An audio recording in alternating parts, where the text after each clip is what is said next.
Good evening. Perfect timing on the music there. Hello and welcome to another live stream. And today, or rather yesterday, as you can see here on the picture here, I went to the Crawford Arms for a regular tournament for Bolt Action.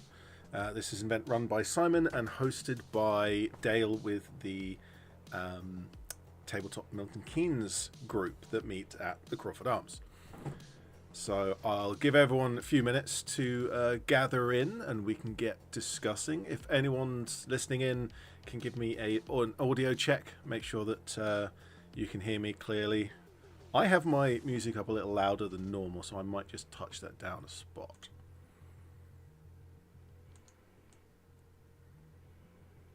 See about that. Let me know what you think of that. Yesterday's event was Bolt Action and specifically a Tank War rule set. So we'll have to discuss the specifics of what Tank War means, although it's one of the more widely known rules packs for Bolt Action, so we'll touch on that briefly. I'll look at my lists and I'll look at the 3 games that I've played, and if we have a little bit of time at the end of the stream, which we just about might, I have something on my desk just here. There you go. There's a spoiler for the end of the stream. We'll see when we get to that.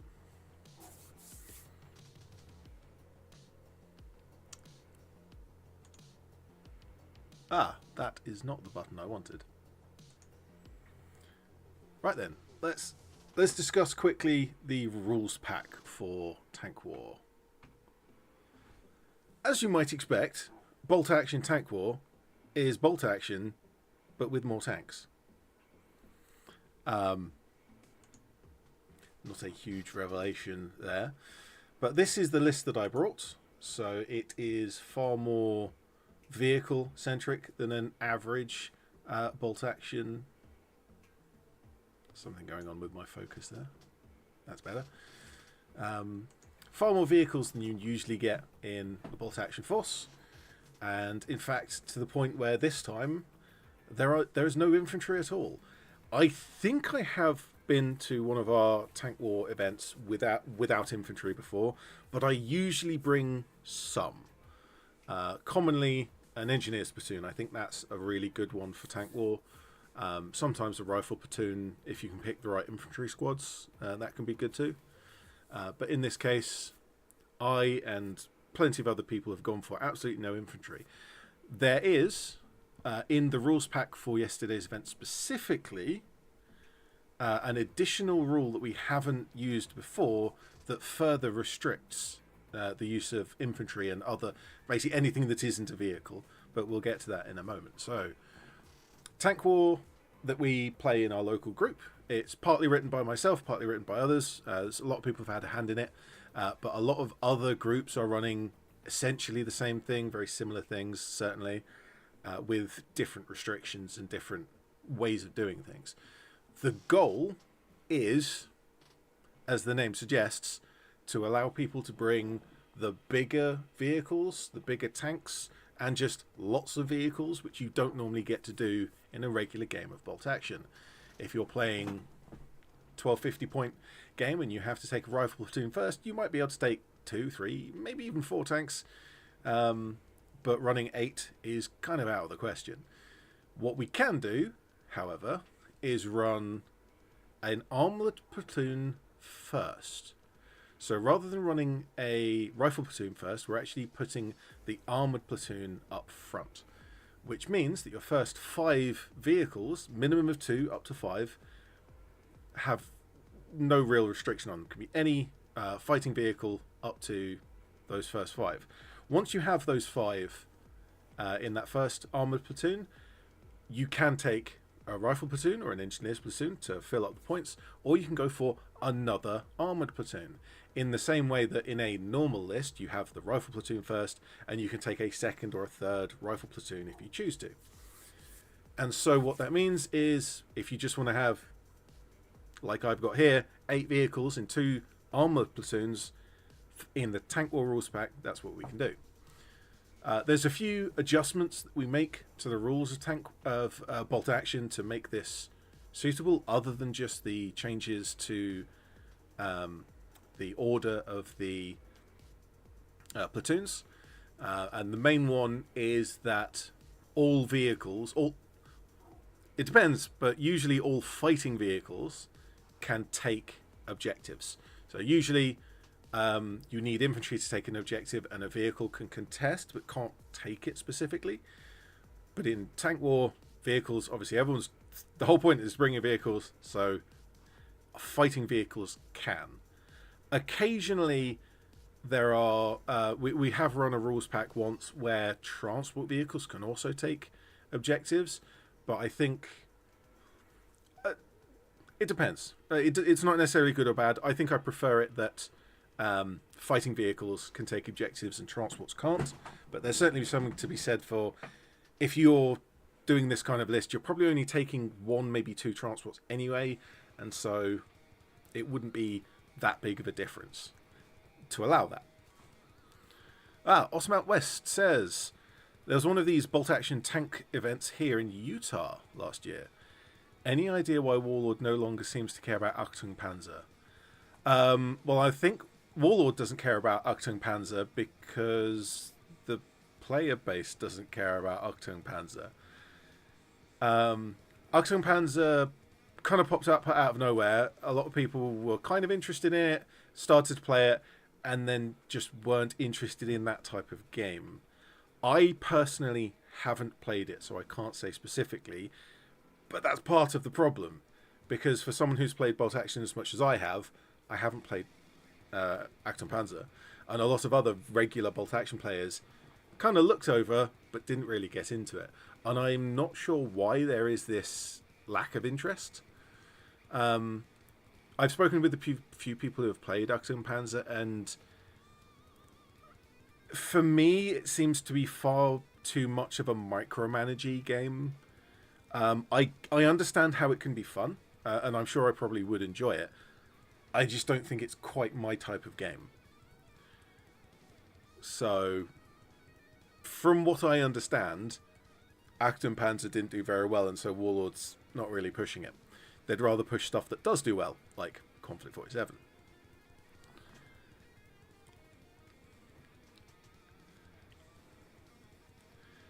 Andre Vanderville says... Andre Van der Vlies, I need to get that pronunciation correct. Is this just fighting mechanics, or does this have a setting? So this is bolt action. Tank War is just a slight variation of bolt action.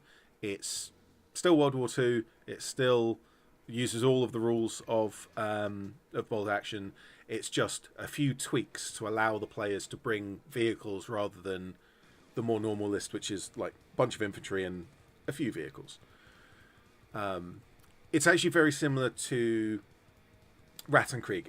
In fact, it's the opposite, the counterpart to Rattenkrieg that I did in my last live stream, where Rattenkrieg has a very low points limit and a very high minimum order dice limit. So you have to bring a lot of units, and you end up not many points per unit, so you end up lots of small units. Whereas in Tank Wars, we have 1,500 points maximum limit, and also a maximum limit of 12 order dice. So if you think about it in terms of the number of points per order die, the absolute maximum you can average is 125, 130 something. Which kind of, you look at a full-size rifle squad, veterans, or maybe some upgrades, you can get to that about that amount. But for making the list with vehicles first, you're probably not going to the full 12, although we'll see some people did, and having something like mine is a more balanced list with a couple of 200-point vehicles, a couple of lighter vehicles that are 150 or 100 points, and not quite hitting that full 12. Nearly there on pronunciation. I apologize. I will attempt. I will get better. I'll just call you Andre. How's that? So, my list for the games today. I have 2 armoured platoons. The strict organisation of these, of which platoon is which vehicle is in which platoon, I was a little fuzzy on. But it doesn't really matter that much in this. It's just I had to have 2 platoons, which means I have to have 2 tank commanders. And if you look at the points of these vehicles, I ended up having to cut back on a lot of the machine guns on these. So my 2 Lees, which is this one and this one, they do not have their machine gun cupolas, and they are in fact being run as grants. Essentially the same, but the grant still has the weak sides and vulnerable, so anything other than the front armor and they'll fold up like paper, and they don't get that extra machine gun.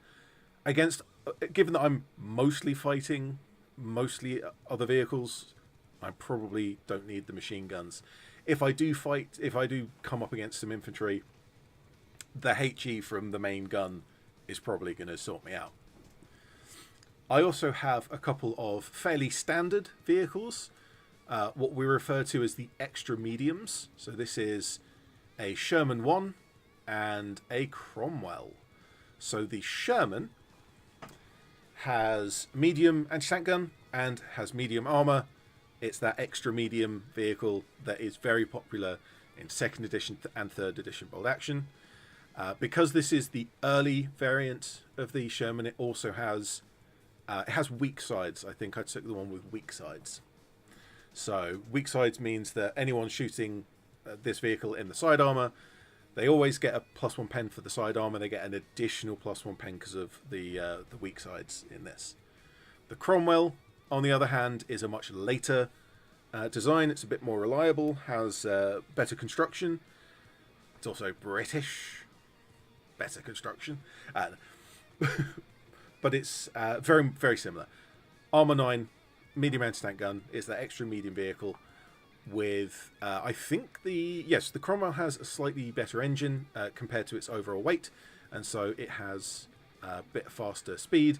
That doesn't come up today, but it's nice to have. I have some light vehicles. Legion Smiles. Hi, how you doing? I have some lighter vehicles over here, and this is largely just to make sure I have a few of these kind of faster vehicles to nip around, so that I can control the battle space a bit better. But also it's because this is just the models in my collection. This is a British force primarily, even though there's some American vehicles here. It is every single British vehicle I have, and then the American ones are just being brought in basically under Lend-Lease. So this one here being pointed at is the Daimler armored car. Love this little thing. Always have fun with it. So it's a Armour 7 armoured car with a light anti-tank gun. No frills, nice and cheap, fast little thing, can nip around, cause some trouble. And then here is a Crusader.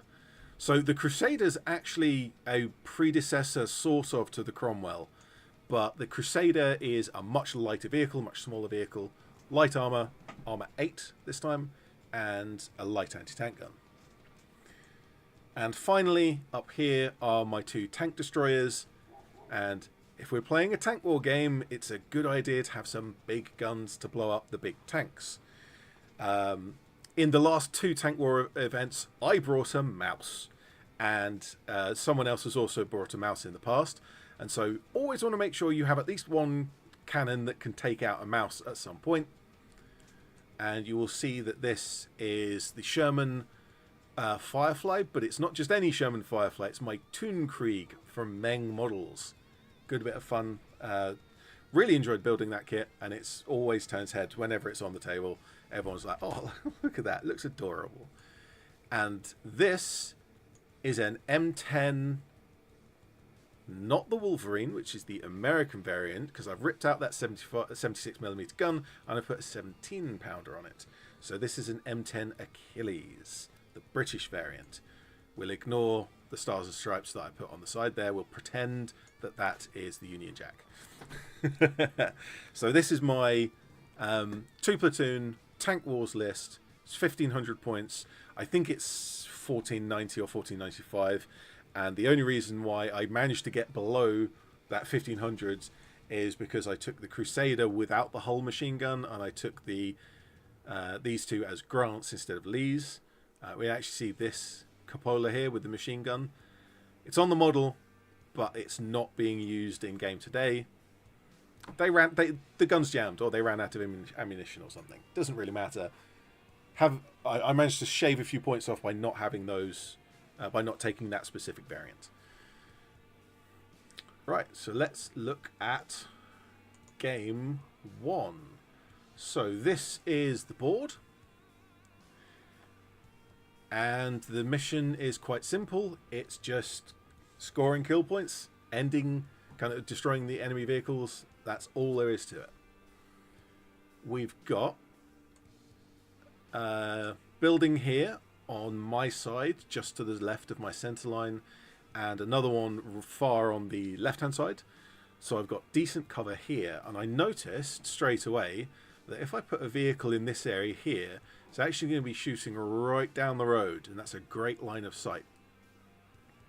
On the right flank here, I've got a hill, which is also going to block line of sight, although not as well as the buildings. I can nip around here, and I can nip around here, and if I just move the webcam for a second, I can show you that there is some trees back here, and my opponent has a building that they can deploy from here and here as well.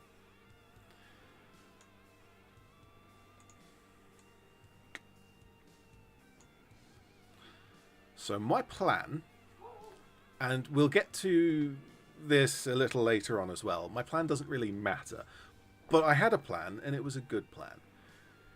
So my plan is, as the objective is kill points, if I stick together with most of my force, I can punch up one side of the board and deal with half of my opponent's force with all of mine, and so I have the advantage. I get a few kill points and not losing kind of my own vehicles in return, preventing my opponent from getting that.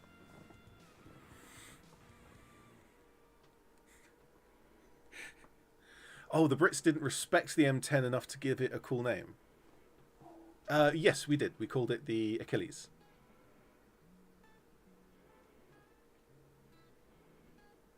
No, I was thinking of the Archer. The Archer's something different. The Wolverine, switch out the gun for the 17-pounder, and that's an Achilles. Am I wrong? I might be wrong on that. I thought that was... 3-inch self-propelled mount on M10. Yeah, that's a very British way of writing it out west. Andre says the M10 sounds like a motorway. It is a motorway. Every time the Americans start talking about their M4 carbines, I'm like, M4? Are we going to Wales? The Achilles was the 17-pounder. The M10 does have the British M10 does have a 17-pounder. Oh, do you mean the Achilles is the gun itself? Ah, okay. I'll take that back, in which case. So I'll just refer to it as the M10, because it is still an M10. Right, my plan. Where's my arrow?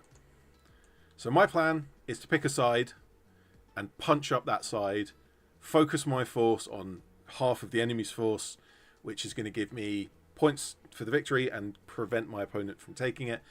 I look at the two sides and I think this is nice and it has that open sight line that I can probably do some damage with, but this side is really calling to me because I can drive around the hill, I can drive over the hill, and I can drive through the wheat fields here. These will slow me down a little bit, whereas I can move very quickly over here. So I can get onto the board behind this hill, nice and good cover for turn 1, and I can drive very quickly over here, shooting as I'm moving, and that seems like a good idea. Now, I said that plan doesn't necessarily matter in this game, and that is because, as we see here, my first picture of the game, my opponent well, as we were drawing dice for the first turn, my opponent drew all of their dice and 2 of mine, meaning that they had to put all of their vehicles on the board, and I had 2 on the board, which sounds like an advantage for them, but that's actually an advantage for me, because as I come onto the board with my 6 remaining vehicles, I can find positions to put them in where they can fire on my opponent in turn 1, in the deployment turn.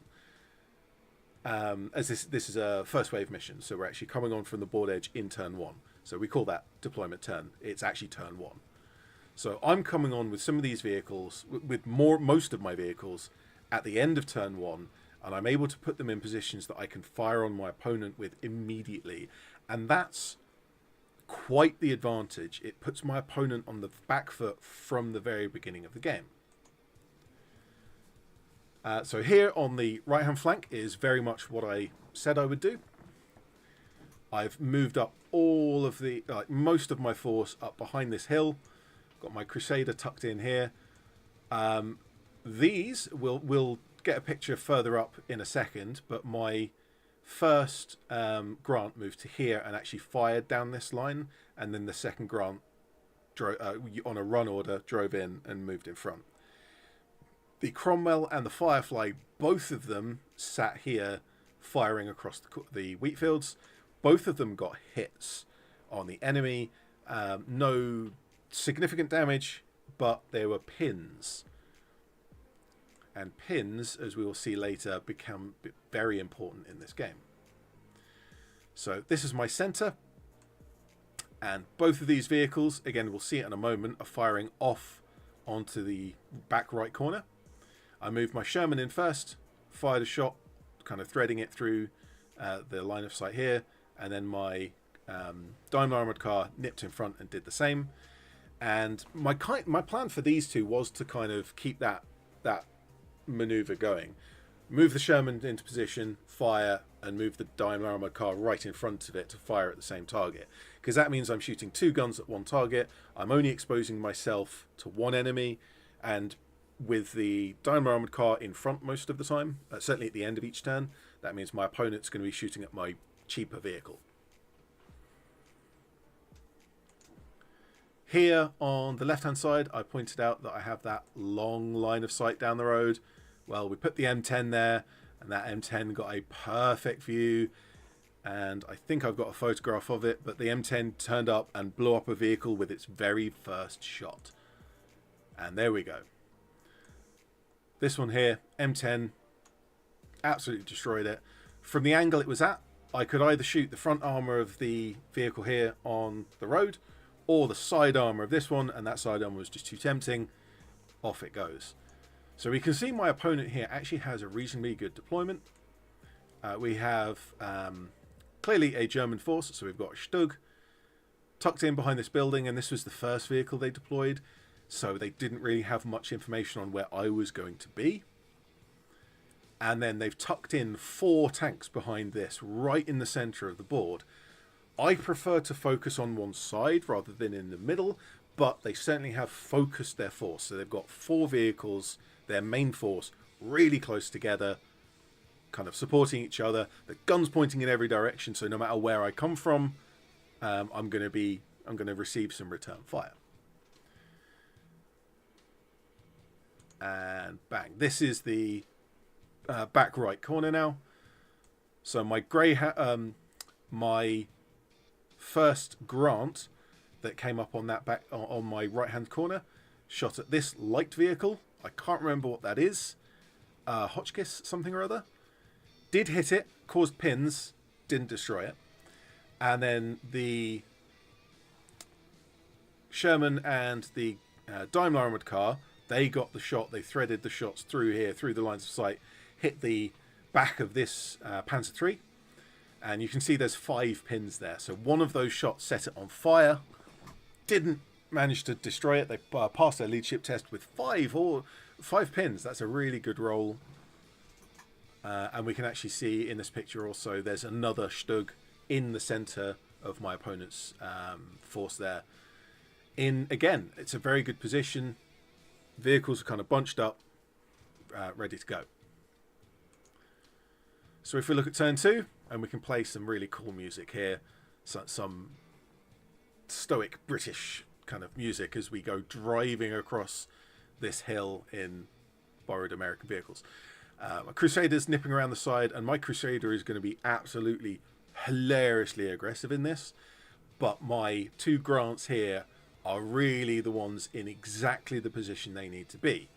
So I've got them on the hill, which means they have elevated position, and from where they are now, they've got vantage point on the center of my opponent's force. So that building that my opponent's deployed behind has now 4 anti-tank guns pointed at it from this hill, which is not great for them. This picture is slightly out of focus, but it is actually an important part of the game. Up here is that Stug that I pointed out that was the very first vehicle to deploy, and you can see it actually has a very good line of sight. It's got line of sight on all of the center, and it has a thread all the way back to here, so it can see both of these vehicles. And if you see here, there's a pin on this one, that's from the Stug, but it didn't manage to destroy it. And I was returning fire with my Firefly and my Cromwell here, and also my Sherman and my Daimler armored car got up on the hill. Now these two have a lot of targets because they've got all the vehicles here to deal with as well as the Stug, and unfortunately the Stug did manage to get a hit on the second attempt and blew up my Daimler armored car. So 1 casualty apiece, but that very quickly changed in turn 2. Yep, there's a close-up of the Stug. I poured so much gunfire into this Stug by the end of the game. My 17-pounder on the Firefly shot 2 or 3 times. The Cromwell actually was immobilized by the Stug. And so the only thing it could shoot at was the Stug. It never saw anything else the whole game, so it just kept pummeling shots into it. And the Sherman, I'm pretty sure the Sherman had a go as well at some point. And so the Stug stacked up loads and loads of pins, and eventually it failed a leadership test, and because it's so close to the board edge, an order test, it failed the order test. When a vehicle fails an order test, not only does it go down, but it also reverses half speed, and it's within 4.5 inches of the board edge. And so I think in turn 4 it ran away, drove off the board. Here we have, let's just move my webcam. Here we have some kind of Benny Hill nonsense happening on the back corner. My Crusader has charged up and is desperately trying to take out something over here. The Sherman, so the Sherman and the Daimler had been firing on this originally. The Crusader came to fire at the armoured car, who wrecked away, moving into line of sight of my Sherman, and my Sherman took a long shot and took it out. That's something you have to be careful of with recce, because the recce rule is light vehicles, fast vehicles, if they get shot at, can drive behind cover, and so whatever shot was coming their way will miss. So reaction move. But if you move into a position where someone else can shoot at you, you can't move twice in one turn. Doing the recce is that's your order for that turn. So if you recce into a position that puts you in more danger, well, unfortunately in this case, that armoured car got taken out because of it. I think we've got another picture. Okay, it'll be in a moment. We'll have another picture back there. This is the road that the Wolverine, not Wolverine, the M10 is shooting at. Lots of pins on this one. I think the Sherman actually took a shot at this at some point as well, but I think most of this is the M10. So the M10 destroyed a vehicle. You can just about see the engine deck of this one in the first turn, and then ever since then, turn 2, 3, 4 as well was firing on this. Got lots of hits, didn't quite take it out, but there's a lot of pins happening. And the pins means that this vehicle is doing nothing.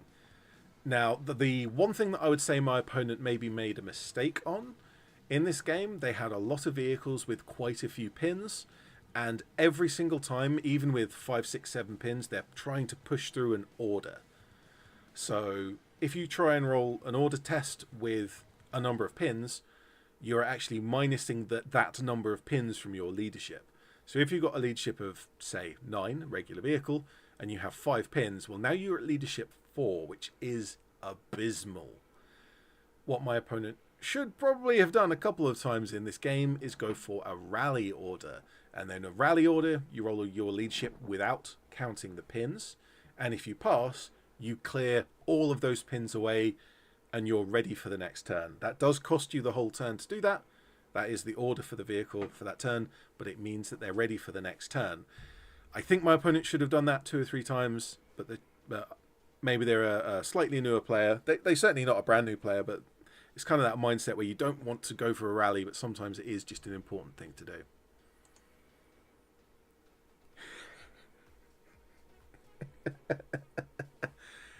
So this is me just bullying that right corner.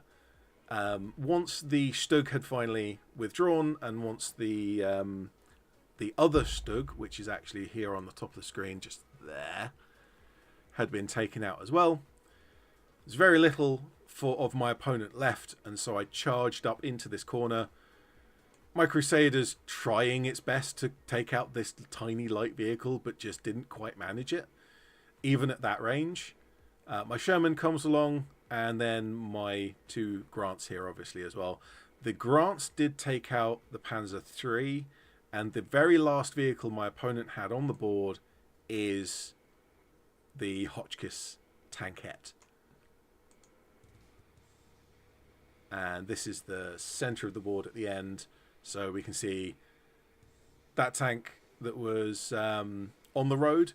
I don't think it failed an order test, actually, even though it had 5 pins. I think I hit it again and set it on fire, and it was the leadership test from the fire that caused the crew to flee. So essentially, at the end of this game, my opponent had 1 vehicle left. That little tankette tucked in the wreckage of its friends. The Stug's dead. Everything else is either dead or fled. And on my half, the only thing that I have lost right here is my armoured car to a shot from the first Stug. And that's the next game. So this game, even though I won, and even though my plan went almost perfectly, kind of wasn't that fun to play, unfortunately. Because I got the massive advantage in that first turn, with my opponent getting all of their order dice first, and me being able to just turn up second and putting shots in. But more than that, in the second and third turn, all of my long shots that maybe should have been hitting 1/3 of the time, in bolt action you start off with a 4+, and if you move you get a -1, so you're effectively at a 5+ to hit. So I should be hitting about 1/3 of my shots. I was hitting much more than that. I was hitting like nearly every shot I took. And it almost got to the point where it didn't matter what I did. The dice had decided that I was going to win. And it didn't really matter what my opponent did in response to me, because the dice had chosen against them. I much prefer games with more dice happening, because you get a little bit more variety, and kind of the extremes of chance kind of balance out, and hopefully the tactical choices you make along the way are what wins the game, and not just a lucky turn. I think my plan was solid, and it would have worked anyway, but I just think that my opponent, kind of just through luck of the dice, really should have got a bit more of a say in what to do, both in terms of that first turn, but also in terms of some shots along the way. Because I only lost a single vehicle, my smallest vehicle, and I think my opponent's better than that. But just the dice were as the dice. Have we got any comments on that first game before I move on to the second? Because I want a drink.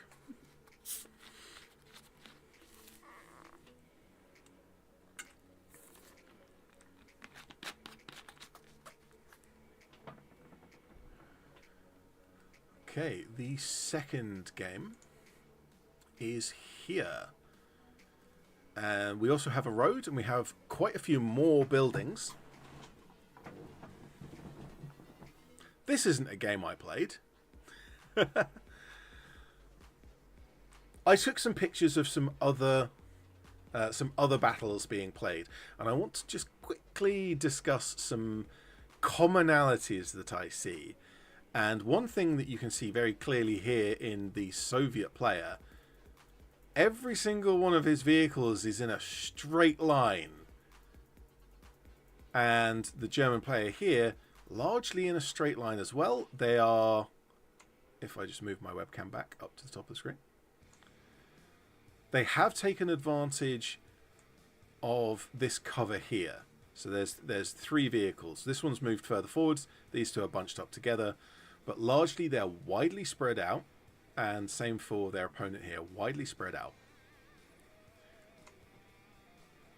Let's have a look at another game. So this is, again, the British in grey close to the board and Germans in Dunkelgelb on the far end. This guy's done a much better job of stacking their forces. They've got a lot of stuff behind this building, behind this piece of cover, and some other bits behind here.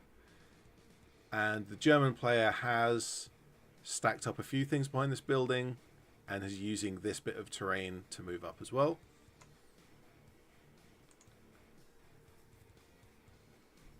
We will see this player. This is a Soviet player. I play them in one of my games. But again, this is a straight line across the battlefield. And here is another British player with a straight line, although it's slightly diagonal because they're moving, certain vehicles are moving faster than others. This is a Churchill, so it's very slow. And I think there's one more. Yeah, here we go. Now, this is a really fun game that I got to have a look at sometimes. So this is Germans versus Americans. The German board edge is here, but all of the German vehicles are down here. And all of the Americans, this is the Americans' deployment edge here. The Americans have kind of pushed up, and with the Germans coming around here, the Americans have refocused their efforts to the side. So, playing in a straight line, bit dull, not very tactical, not very effective. Bunching your models up, you're taking the advantage of scenery, especially the German player here, punching through here, really well played. But also the American player responding to that and doing a good job. I don't actually know who won or lost any of these games. I was just kind of wandering around and taking a couple of pictures as I was waiting for my second game, which is here. So, this is my second game. We have a city fight. We treated all of these buildings, all of the kind of area of building as if it were rubble. So the roof has collapsed, the walls have collapsed, all the upper floors have collapsed. So this is all rubble. Here, this is all rubble. This is all rubble in here. But the roads in between them are clear and open ground. The mission here is, there are 5 objectives. You drive onto objective and it becomes yours. If you drive away, it remains yours, so they're sticky objectives. But if an enemy can drive up, they can take it away, so long as you're not still sitting on it. If you're within 3 inches, it's yours and it will stay yours. But if you drive away more than 3 inches and an enemy comes up within 3 inches, they can take it from you. That's the rule for how the objectives work. And it's just whoever owns the most at the end of the game. So there's no point scoring during the game. And there's just... it's just scoring at the very end. So we've got one here, far on the right and on my opponent's side. We've got one hidden just behind these crates, kind of on the left, slightly to the left of center, and on my opponent's side. This one here is dead center of the board. This one here is furthest on the left and just in front of the rubble building here. And then this one right on my side of the board. Really easy for me to take. Oh, Andre says, how many tables were there? We had 12 players. We had 6 tables. So, for anyone who's been watching my battle reports for a while, And whoever was paying attention a moment ago when I said about punching up in a certain area, picking your spot rather than just stringing out in a line, will predict what I'm about to say.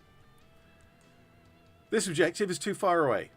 It would take a lot to get over there and take it, and my opponent has a very easy time of defending it. So I'm going to pretend it doesn't exist, and I'm going to treat just these objectives, these 4, as the ones I'm going to play with. Now, I need to get 3 of them to win the game. This one should be very easy. This one as well should be fairly easy, although it is in the open ground in the middle, so that might be a bit of a tussle there.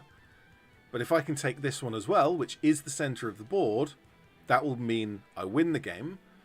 But if I can play well, I can fight over this objective behind the crates, and if my opponent's in the wrong position for that, they're going to be fighting for this back objective. From their perspective, this is a back objective, rather than pushing forwards into my objectives. So that's my general plan. I'm not going to put anything at all over this side of the board, not even as a distraction. I'm going to put some models here to take these 2, and I'm going to put a really big fire support kind of base of fire vehicles here. So both of my grants and one of my other vehicles is going in this building. They're going to be firing across the road. They're going to have line of sight down here. They're going to have line of sight down the road here. And also they're going to be able to shoot into the rubble right in front of them where that other objective is. That's my plan. Unfortunately, just like the first game, doesn't matter what my plan is. So my opponent starts off, and we just saw their list a moment ago. They have a horde of light tanks. They referred to it as Stalin's traffic jam. So 12 order dice limit in the game, in the day today, with focusing on armored vehicles, as we mentioned at the beginning. They have 10 light tanks and 2 medium tanks that we'll see in a moment. Meaning they've got the full 12. They've got the full 12 order dice, and they've taken light tanks because of that. Now, these tanks are T-26s, which means they're not even proper light tanks. They are armor 7. They're armored carriers. And all of my guns should have absolutely no trouble destroying them. My medium anti-tank guns can roll a 2 to do damage. My light anti-tank guns can roll a 4, which means half of the time I should be getting damage out of it. And something like my 17-pounders, if they hit, they cannot fail to do damage. If they hit. So here's the first bits of my deployment, just getting some stuff set up. Like I said, Grant and another Grant will come here with my Cromwell. My Crusader and some other vehicles will be going in here. My M10 had a line of sight down here because this is considered open ground that we agreed with my opponent for the beginning of the day.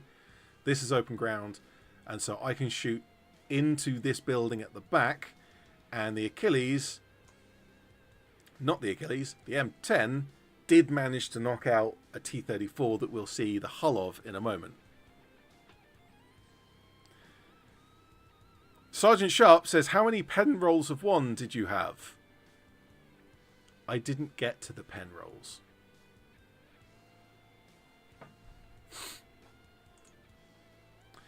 Here we have my turn 2.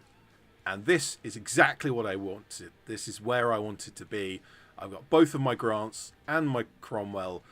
And my Cromwell's command vehicle here. So all of this has +1 leadership, sorry. So I've got all of these anti-tank guns. Cromwell's got a medium. The Grants have a medium in the hull and a light in the turret. So there's 5 anti-tank guns there. As they move into that position, those 5 shots, they all get -1 to hit because they are moving. So start off at 4+, you go to 5+. In that first turn as I'm moving in, 5+ to hit, I'm accepting that's less likely. I probably should get 2 hits, maybe 1 hit, maybe 2 hits. Just in terms of probability. If I'm shooting 5 shots and there is a 1/3 chance of hitting, it's about 2. It's just slightly less than 2 hits. So if I get 1 or 2 hits, that's fine. Any more than that would be great. But any less than that, if I get 0 hits, I wouldn't be happy. I got 0 hits. None of those first 5 hits. None of those first 5 shots hit at all. We can see over here my Crusader and my Sherman's actually moving through open ground, taking the risk to move up a bit faster because I need to get a line of sight over here because, as we'll see in a moment, my enemy is bringing some of their light tanks down this side as well. And we have my Daimler, who's taken this objective but is also kind of looking after it. There is, behind these crates, on the kind of just off of the left of frame here, there is a route through, and my opponent does a very good job of threading his light tanks around the back here. So my Daimler is going to have to turn around and actually go this way, where I wanted my Daimler to be firing in this direction, but it's actually going to turn around and fend off those instead.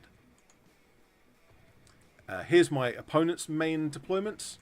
So we can see these are the 2 T-34-85s, which is the main kind of core of my opponent's list. The M10 did manage to destroy this one, getting that line of sight, like I mentioned, through here. This one survives until much later on. Ah, yes, and you can just see on the corner of the screen, these are the light tanks that are coming to have a go at my Daimler down here. It's not really visible, it's right on the edge of the screen there.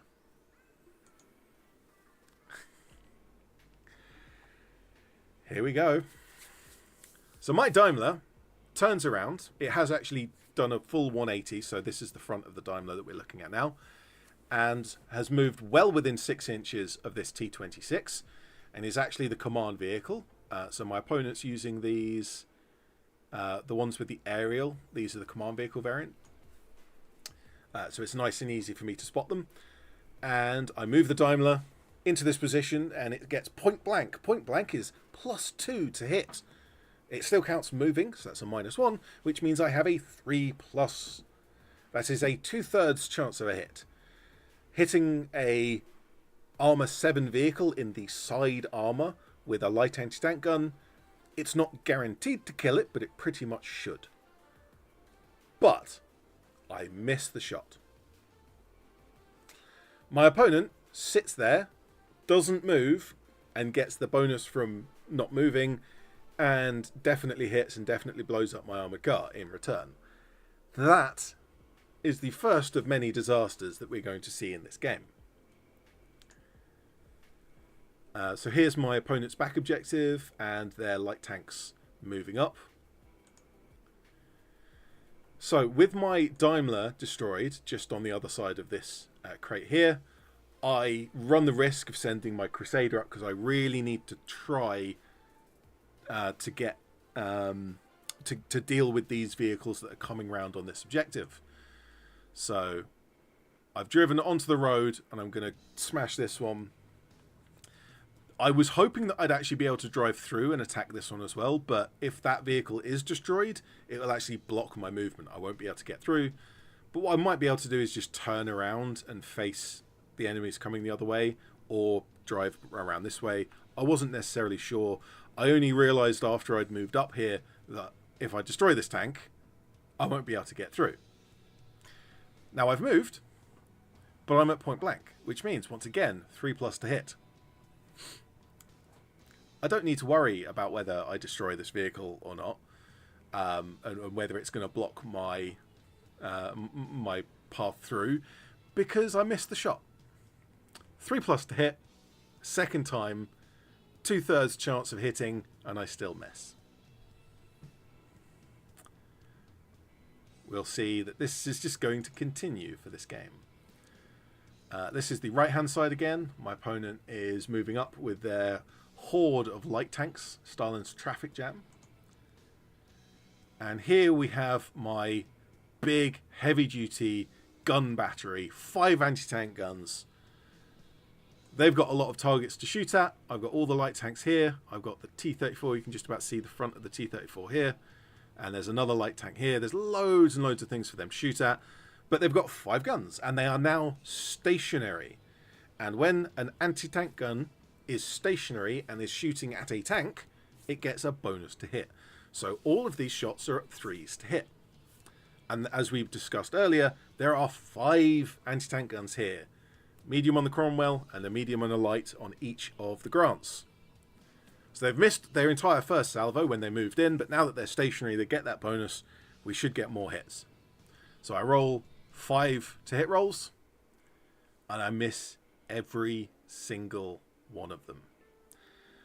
So my big gun battery that I've put in the center of the board, that is the anvil of my plan for this mission, has 2 turns in a row missed absolutely everything. In the next turn of the game, which is what you're seeing now, I've got a couple of pins. This vehicle's got a pin. This vehicle's 2 pins, rather. This vehicle, if you see that it's actually moved back from its firing line, that's because it failed its order test. It had 1 pin, failed its order test, and drove backwards. This vehicle did manage to fire. This vehicle did manage to fire. So I've got 3 shots going out this time. The 2 from this are hitting on 3s. And the one from this is hitting on a 4 because the pins is a -1. Any number of pins is just -1. It's just if you have pins or not. And take a guess what I'm going to say next. The Cromwell fires on the T-34. Misses. The Grant here fires on 2 different light tanks. I'm on the idea that if I hit a vehicle, it does a pin. If I don't destroy it, at least there's pins. And so if my Grant can shoot at 2 different targets, there's chance of 2 pins going out. Chance of 2 vehicles being destroyed, which is great. But as long as I hit, yeah, it missed both of its shots. So that's now 4 turns. The turn they moved up, they got some shots off, missed. Got into position, missed.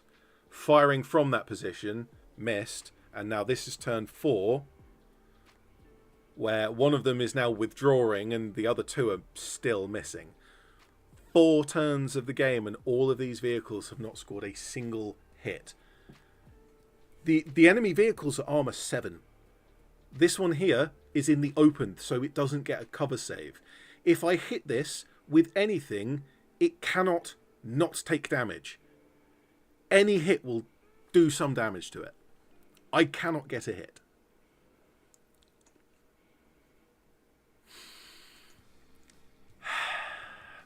The left side of the board is not going any better.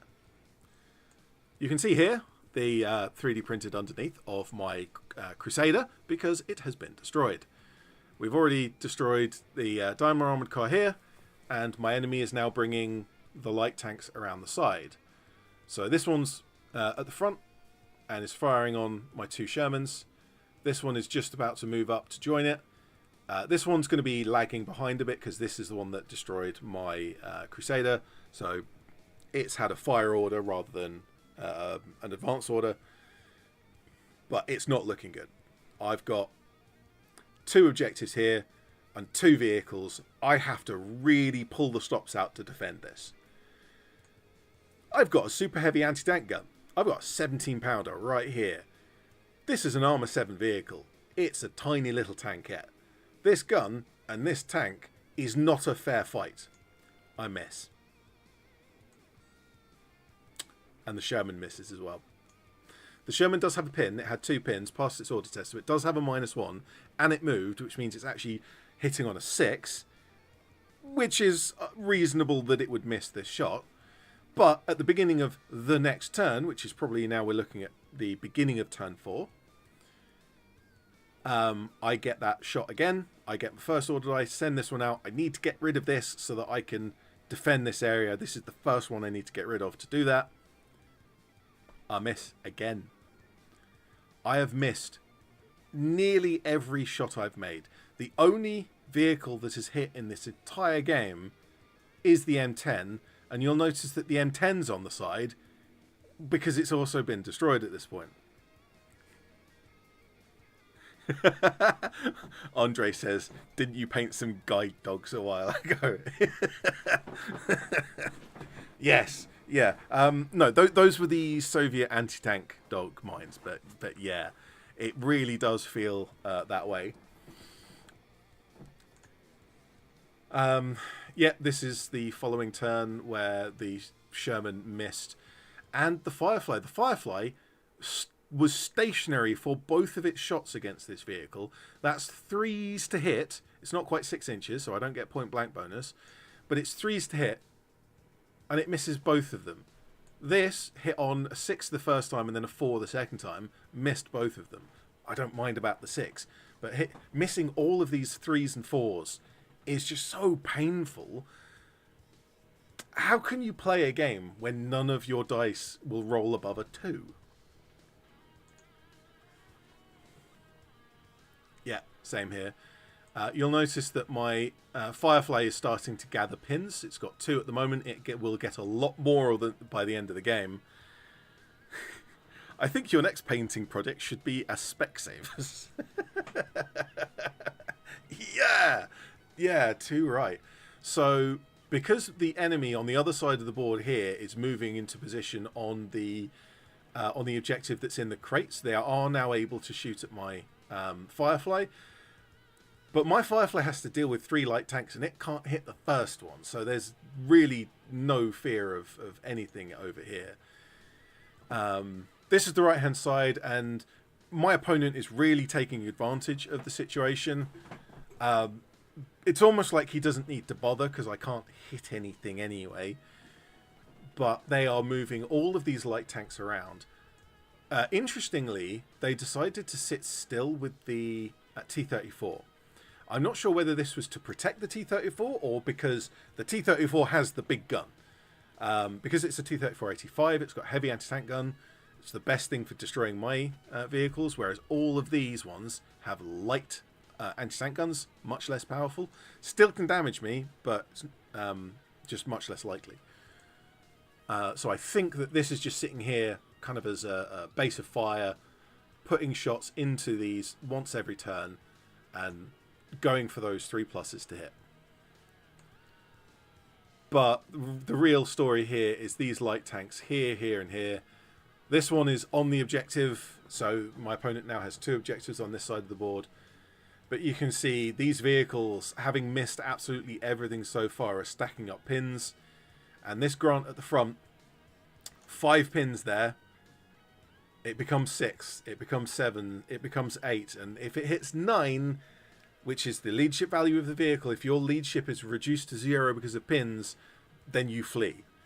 And this vehicle ended up with 9 pins, which is very interesting because all of these light anti-tank guns are pummeling this. They are all hitting, or mostly hitting. I don't think it was an unreasonable percentage of hits, but they are. My opponent's getting their hits in, but because I'm in cover and because it's a proper armored vehicle versus light anti-tank guns, it's not putting the damage through. Yeah. And it's just, so 9 times it got hit.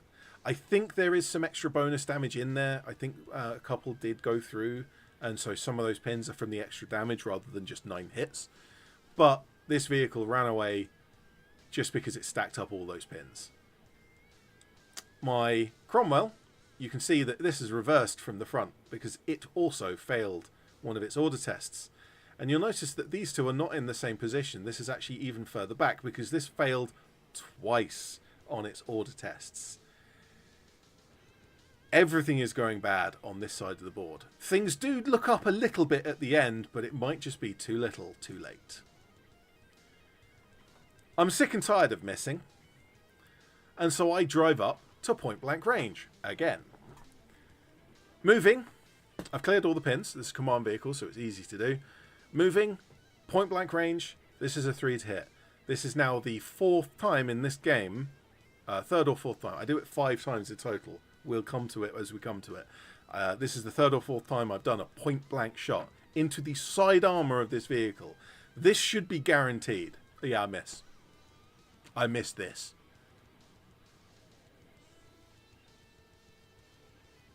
Ridiculous. Absolute nonsense. Here, this is where things nearly, potentially, maybe turn around.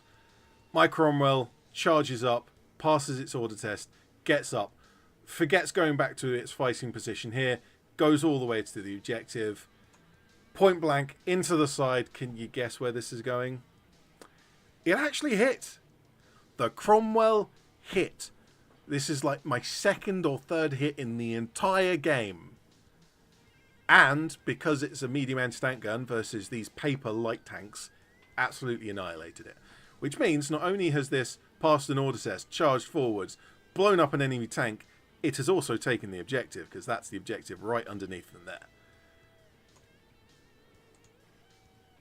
Unfortunately, there's T-34 right there, and the T-34 blows up the Cromwell quite easily, actually.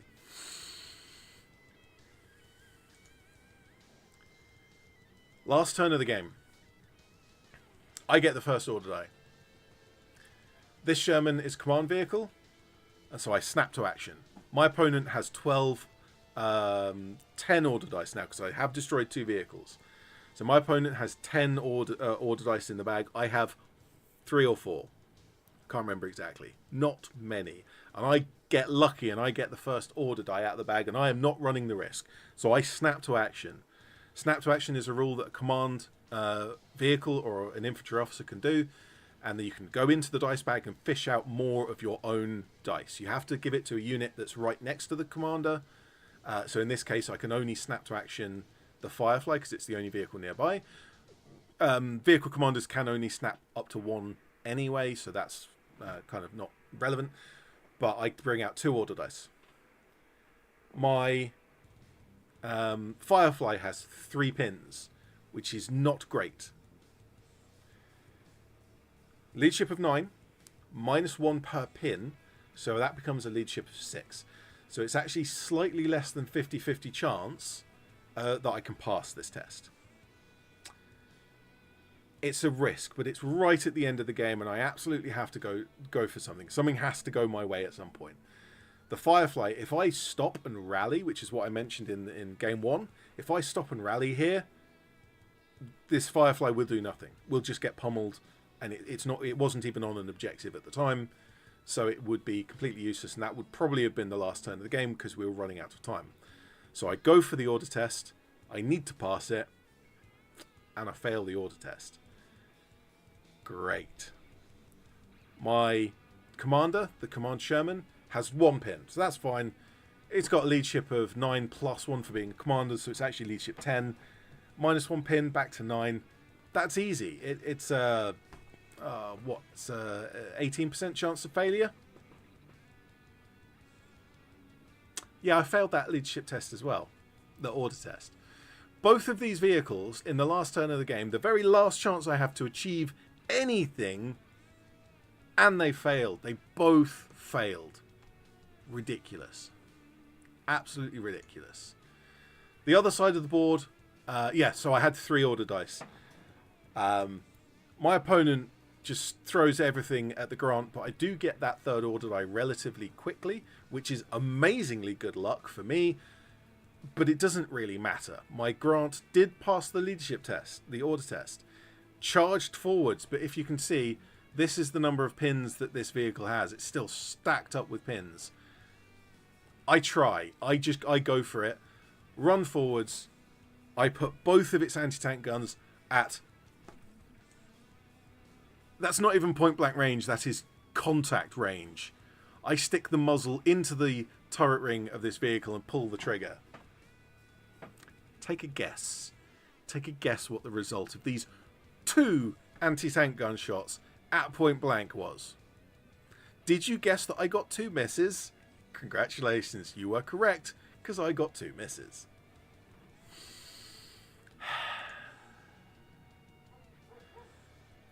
So on this side of the board, coming up to the end of the game, my opponent has taken the 2 objectives that should have been easy for me to hold on to. I have destroyed a light tank along the way, but both of these Shermans get destroyed in the end. And the center of the board, this is the one that I was supposed to be fighting over, and I've lost that completely. I've got a dead vehicle, they've got a dead vehicle, but my opponent's within 3 inches and takes it, and this Grant is about to be destroyed anyway. And that's the next game. So that's that. Absolute carnage, And just like game one, the dice decided the game. The order dice, the battle plan, both my opponents and mine should have made for a really interesting game, actually. I think had the dice actually been a bit more, random, it would have been quite a fun game to play. My opponent has this horde of vehicles, so I'm outnumbered, but they are very light vehicles and easy to destroy. It would have been quite a fun game to see, can those vehicles move up and get into position by the time I've taken them all out, because they're so flimsy. But what actually happened is the dice just turned on me. Game one, I couldn't miss. Game two, I couldn't hit. So the first two games of the day, I almost feel like I haven't been able to play the game yet because the dice have decided the games for me. I have all these battle plans and my opponent has plans, and I can see that both my opponents played pretty well. But yeah, if the dice are just against you that heavily, what can you do? Not much. Someone commented in, I'm not sure if it was one of my video battle reports or one of my live stream battle reports, but they said, can I show the opponent's force? And it's not always practical for me to do that, but I have been considering that. I'm going to take that on board. I'm going to try as I go forward. Something that I might not always remember to do, but even if I remember, it's not always practical. Depends on how my opponent brings their models around. In this case, very easy to do so. They've got them stacked up on the box that they're moving around on. And we can see that we've actually got a relatively similar force to mine. They are playing the Soviet Union and they have Lend-Lease vehicles. So we've got a Grant, just like my Grant. We've got a Sherman, an early Sherman, just like my early Sherman. And we've got an M10. Now this is the M10 Wolverine, whereas mine's the British M10 with a 17-pounder. But then we've got another Sherman here. This is actually a later Sherman, but it's still got the 76mm gun, I think. We have two T-34 85s, which is very familiar because I've just fought a pair of those. Not that I could hit them. I hit the first one, didn't hit the second one. But here we have a JS2, heavy tank. So we've got a mix of kind of normal medium tanks, medium upgunned medium tanks. We've got a light tank destroyer, and then we've got a heavy tank. So this actually is a relatively similar list in terms of the concept and the balance of vehicles. It's a very similar list to mine. And so this actually should be a fair fight. Should be a fair fight. I'm not cynical in the slightest. Who said I was cynical? Here is the board. And it's just a nice, easy king of the hill. This is the center objective of the board. Whoever's sitting on that at the end of the mission wins. That's it. You can also see that this is a relatively open board. We do have some buildings which will block line of sight. Here, here, and here. And we have these small hills. Now, if you can get a vehicle behind a hill, you do block line of sight, and so you can be obscured that way. If you are partially behind it, so say if there was someone here and someone here, if you can see it, you can get heavy cover if more than half the vehicle is obscured. But on the other hand, if you sit on top of the hill, you get elevated position, which gives you really good vantage point to fire down upon your opponent. I looked at the board and decided that I would rather have the soft cover, because that means that I can move through it, gaining some bonus, some cover save while I'm moving, because that's what I like to do, and I can fight up in my opponent in the hills. I did have the option of choosing to start on this side of the board, kind of in the hills fighting down, which may have been the better choice, but I thought the two buildings rather than one gave me the advantage, and moving through light cover is more my style of game as well. Just like I've mentioned several times already today, I'm going to bunch up my forces onto one side, and I'm going to pick the right side, because here, let's move my webcam. Here we have a building and this line of trees, which is going to block a lot of line of sight. And the sight line here actually does hit this hill, which means there's only a very small sight line here and here that can fire down if I move up this way. So that's my plan. My plan is move up on the right hand side, use this building and this tree and this hill to get as far forward as I can, and then punch out from there and gather around, and at the end of the game end up on the objective. We shall see how that goes. So I do put a couple of vehicles on the left hand side simply because I ran out of space on the right hand side. The M10 there is in a really nice position with a decent sight line, and the Cromwell's kind of there just looking after it. The Cromwell's a command vehicle, and it's there, close protection and the bonus leadership essentially. And this is my right hand side, doing exactly what I said. Got Sherman behind this hill. I've got the Firefly kind of here. There is a sight line here. I thought I could maybe shoot something. Didn't really go anywhere. And then my other vehicle is moving up behind the trees here, just like I mentioned a moment ago. I do have a Grant in the center of the board, moving up through this soft cover. And my opponent puts a Grant right in front of it. I think my opponent put their Grant there first, and so I just couldn't resist. We needed to have a Grant off. Seems like the dice today have a sense of humour, perhaps, because these two Grants shot their medium anti-tank guns at each other, and they both hit and did no damage. And the two light anti-tank guns shot at each other, and they both hit and did no damage. 4 shots, 4 hits, no damage. Amazing. This continues with a lot of misses, and the hits that do come through actually failing to do any damage. I'm in the soft cover here, and he's actually behind the hill enough that he's getting the cover save as well. So this just kind of goes nowhere very loudly. I do, however, charge up the right-hand side. Just like I did with my Crusader in the first game, I'm doing it with my Daimler armoured car this time. I really thought my Daimler didn't stand a chance. It is horribly exposed. There are several vehicles of my opponents over here with a clear line of sight into the side armour of an armoured car. It shouldn't have survived. And yet, as we shall see later, this angry little thing did wonders. Unfortunately, as it's moved up here and shot at this T-34, it has missed. So here we're looking at, this will be turn 2 now. So this is my Daimler charging up the board, firing on the T-34. My Grant has fired 1 shot each at the Sherman and the T-34, and you'll see it has actually hit the T-34 but not killed it.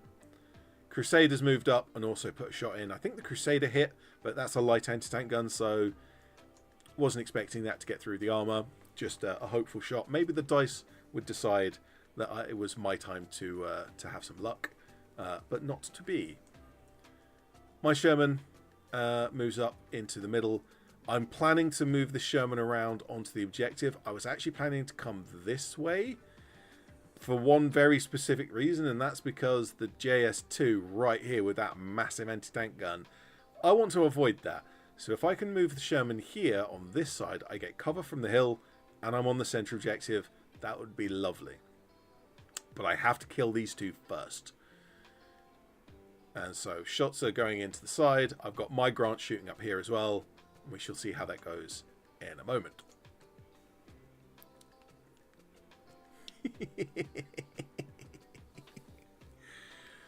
This is the correct position for an armoured car. All the way down the other side of the board, in the rear arc of an enemy vehicle, and shooting with a light anti-tank gun at point blank range. I actually hit on the rear armour, and I got a crew stunned or a crew shaken result, which is not great. Not what I wanted. I wanted to blow it up. Didn't quite manage it. So my Grant and my Crusader... Where's my Crusader at this point? I'm not sure if my Crusader hasn't gone yet. But this is reckless. This is a really risky move, as you can probably tell. My Grant here has charged up, following on from the rather interesting success that the Armoured Car has had, and has put 2 anti-tank gun shots into the side of the JS2. Now, JS2 is a heavy tank. Side armour makes it 9, and with 2 anti-tank gun shots, it should at least do something. That something was a grand total of 2 pins. One of those shots hit, I think it might have even been the light anti-tank gun shot, hit. Got a glancing hit, and did some... I think it might have been the steering compromised result, which means that instead of 2 pivots, the vehicle gets 1 pivot for the rest of the game per turn. Which is not nothing. It's not nothing. It's nearly nothing. Yeah. So on the center of the board, I've been shooting at these vehicles a lot. You can see there's pins on them. But but because I haven't taken them out, I can't risk just driving in front of them, especially not the M10 Wolverine here. So I have to come into the side, and I'm really taking a risk now. I'm really taking the risk because that big gun can blow up that tank and can definitely blow up the Sherman in the side armor. I'm just... I'm basically putting myself out there on the really, really big risk, out on a limb, because I need to get the side shots in. I need to get those rear shots in. I need to move this vehicle up into the side of the JS2 as well.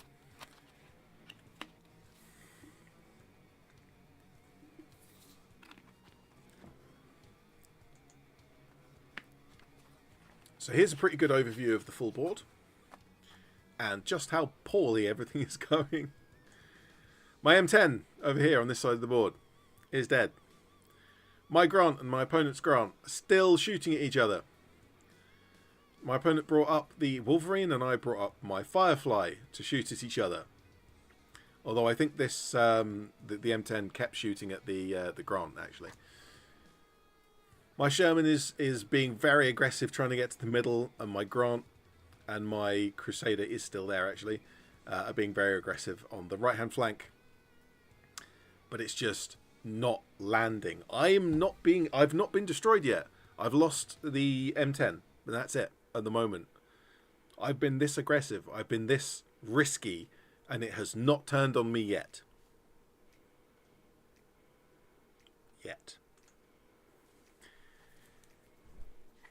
So over here, on the other side of the board, I mentioned at the beginning that if you're on a hill, you get elevated position. My opponent's T-34 here drives up onto this hill and destroys the M10 Wolverine, as we saw a moment ago, and destroys the Grant that these 2 vehicles have failed to do. This one does it in one go. And then it also shoots my Cromwell and blows that up. This one tank has destroyed 3 of mine over the course of turn 2, 3, and 4.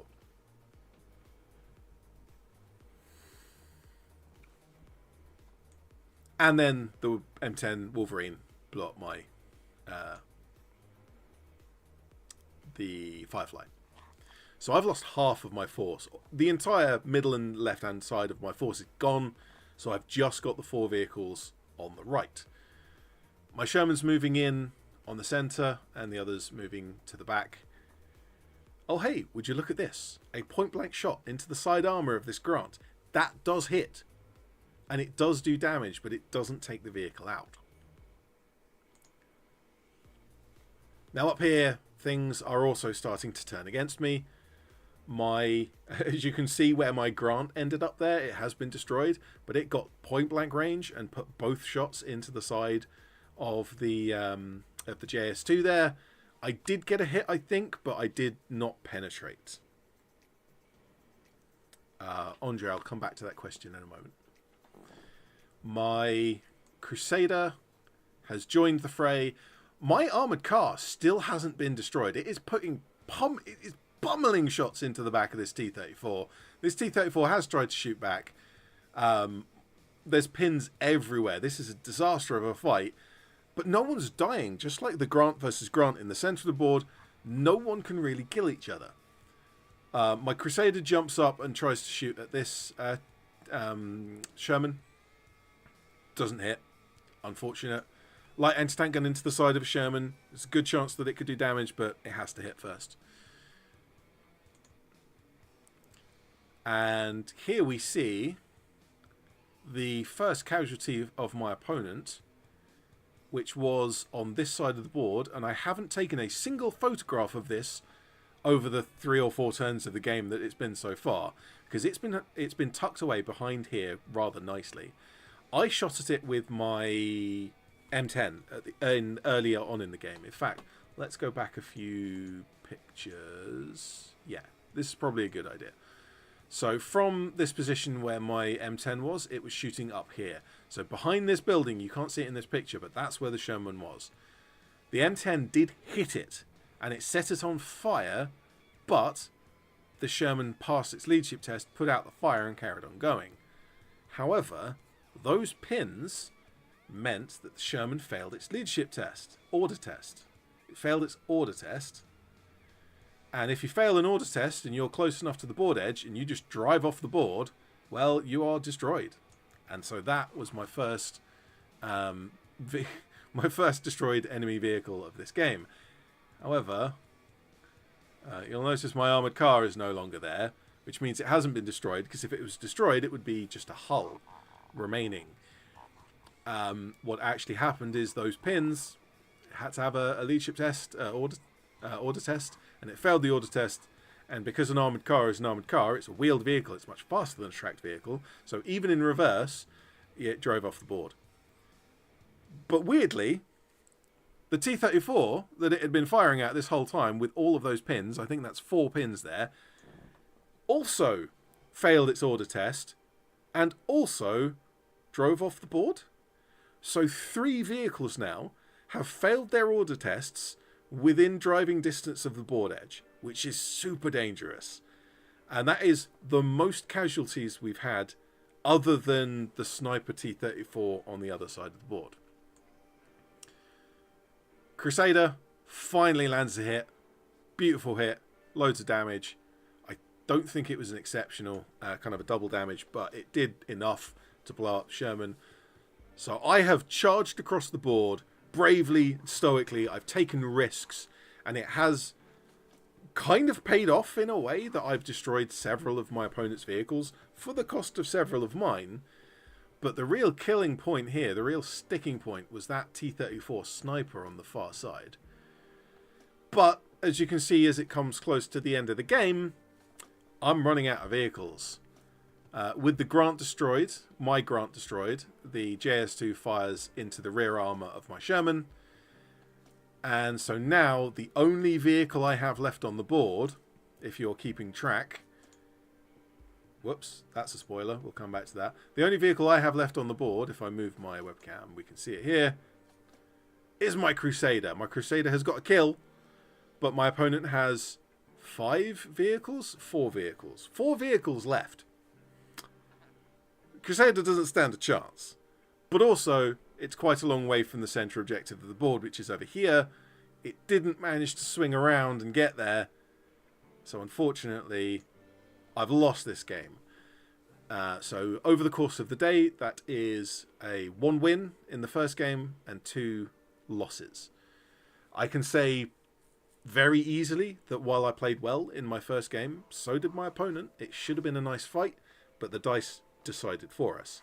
The second game, complete opposite. Both my opponent and me played fairly well, and I was really looking forward to that fight because I thought it was interesting to fight against so many light vehicles. But the dice just decided that I was never going to hit anything. And in this third game, we had this great big push on the right-hand flank, a real risk. There were some risky positions where I'm just sitting out in the open, but I managed to get there, and I managed to destroy a couple of vehicles over here. But just that sniper on the left there, the sniper T-34, this thing, absolute king of the hill, absolute most valuable player, destroying 3 of my 8 vehicles. There's nothing I could do to fight back against that. My opponent in this third game didn't play well. He's a punk. He's an absolute loser.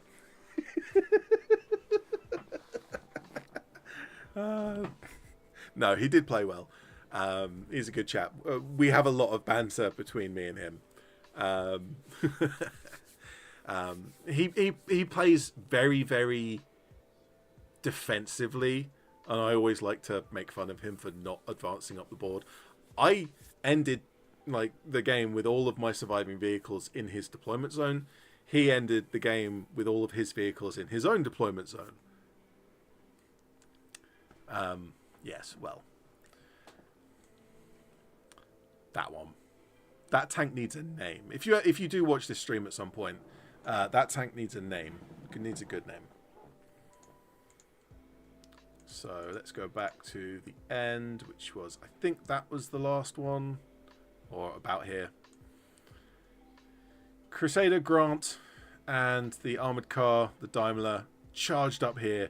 It was a real risk. It kind of halfway paid off, but it wasn't enough to offset the losses on the other side.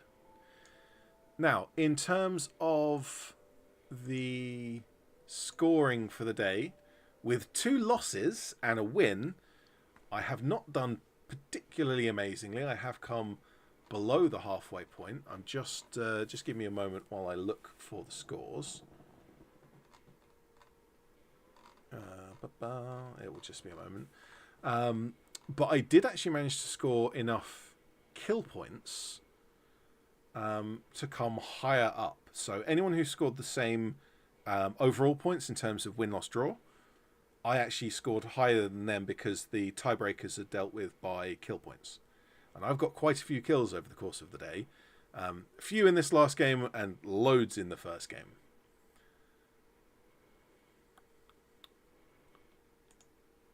So, yep, got the scoring here. So there are 12 players, and I came 6th.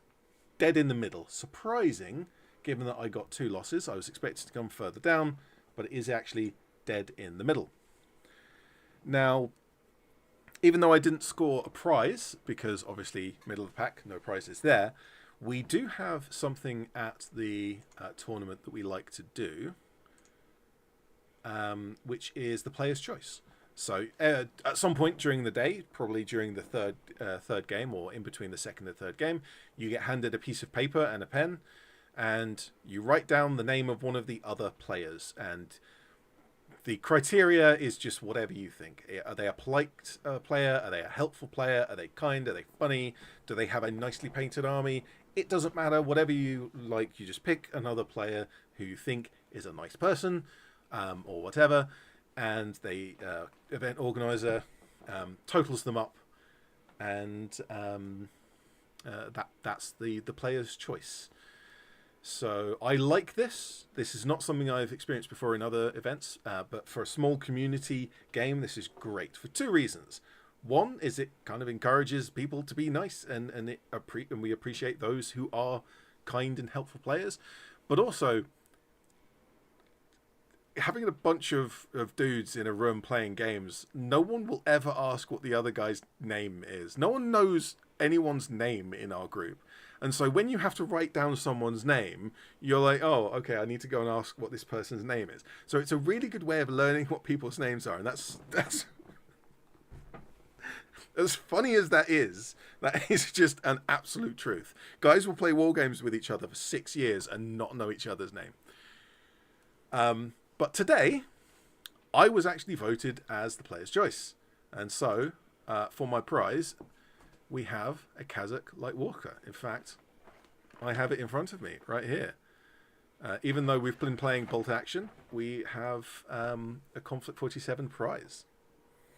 I really like the idea. Yeah, Andre says that's a really nice idea. I like it. The player's choice is something... like I say, it's not something I've experienced before. It's in the last few months we moved from one venue to another, and it's the guy who runs this venue, the Crawford Arms, the Tabletop Milkins. It's his idea, and I really like it. It's definitely something I want to incorporate in future events that I go to. If I run events, I'm definitely going to have maybe not exactly the same thing as this, but something along these lines, because it is just a nice idea. Appreciating those people who are in the community. if you're a friendly guy, if you're a helpful guy, if you're answering rules questions during the game, whatever it is, it can be, like I say, there's no real criteria. It's just opinion based, and it's just a nice thing. A moment ago, someone asked a question. Oh yeah, Andre.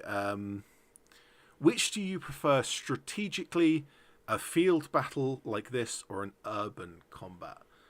So let's. Sergeant Sharp says you're going to shamefully steal that idea. Absolutely. I encourage you to.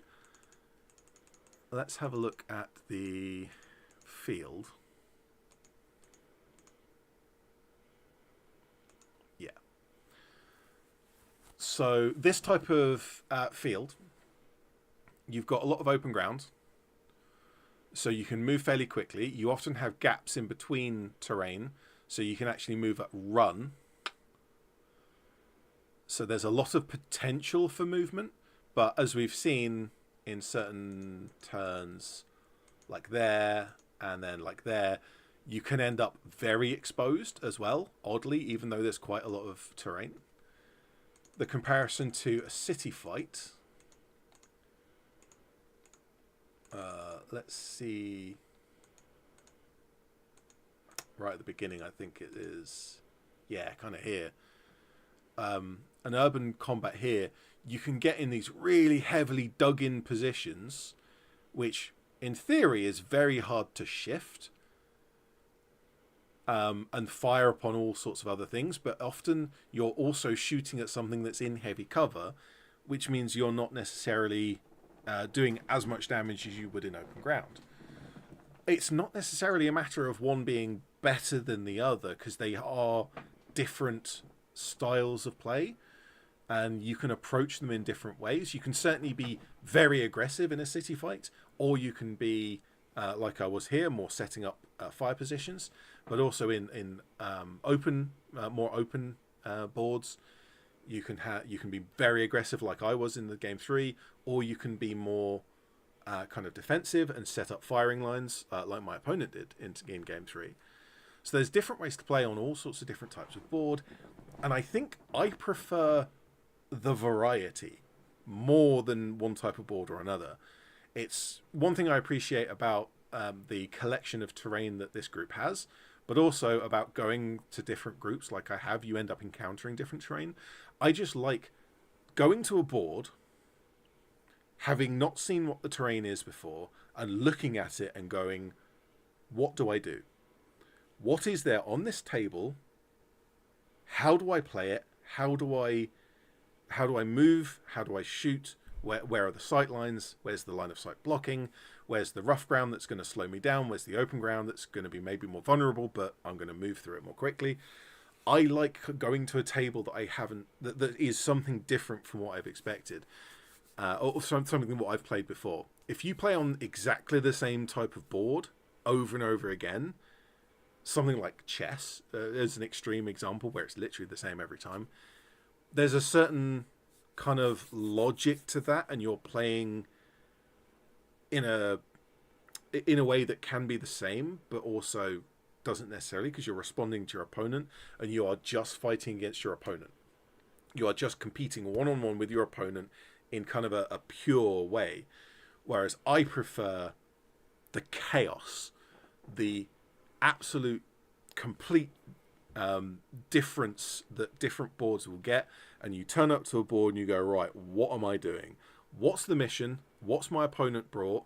Kind of what's my opponent's list versus my list? What's my strengths and what's my opponent's strengths? What's my weaknesses and what's my opponent's weaknesses? What does the board do, and what does each of our armies do on the board? And so how should I play this mission? That's what I really like.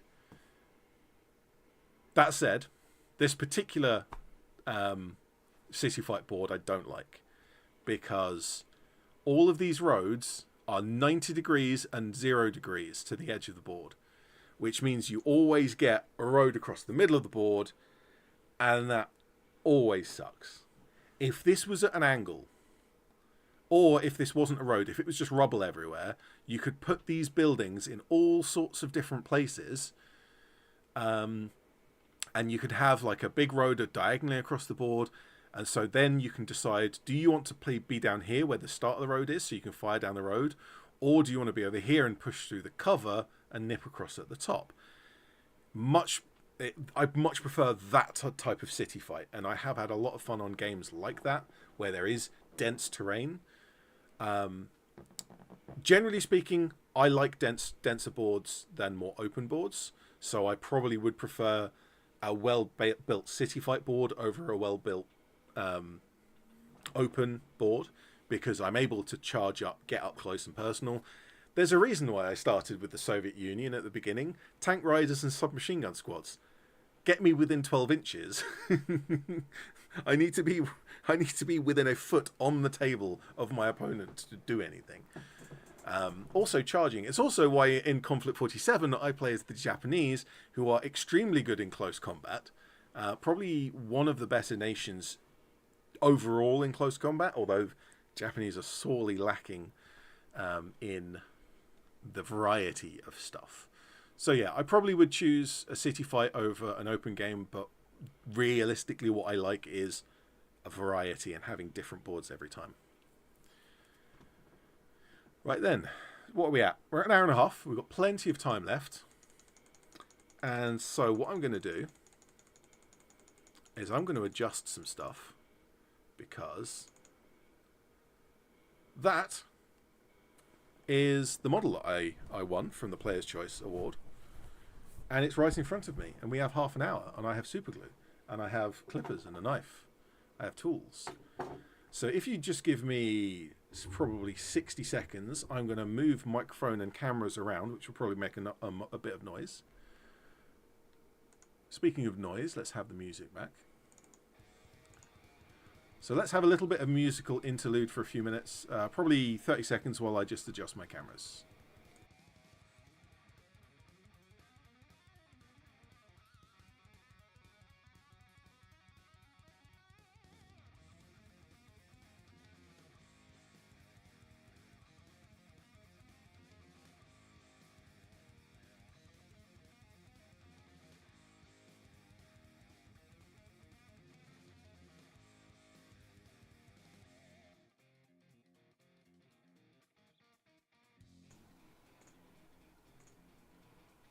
How is that? That is not too bad. I'm gonna... Excuse me, I'll just have a quick check.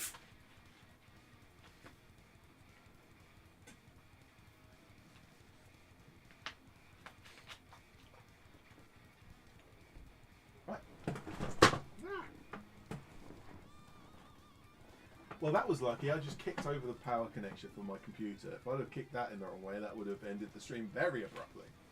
I'm going to be a bit more careful now. I have already opened this because I've already washed all of the pieces. There's resin and metal components, and it's always worth washing resin and metal. So let's have a look through what we've got. We've got the resin warning sheet, as we always get. We've got the instructions. I think this is a new version of the instructions, but that very much looks like an older style of picture from Warlord games. It's certainly enough information.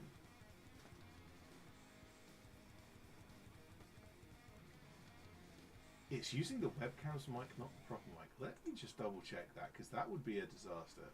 Has that been doing that the entire... Nope. Nope, it is very much using the correct microphone.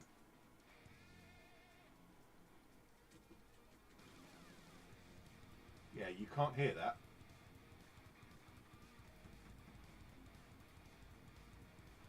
And you can't hear that.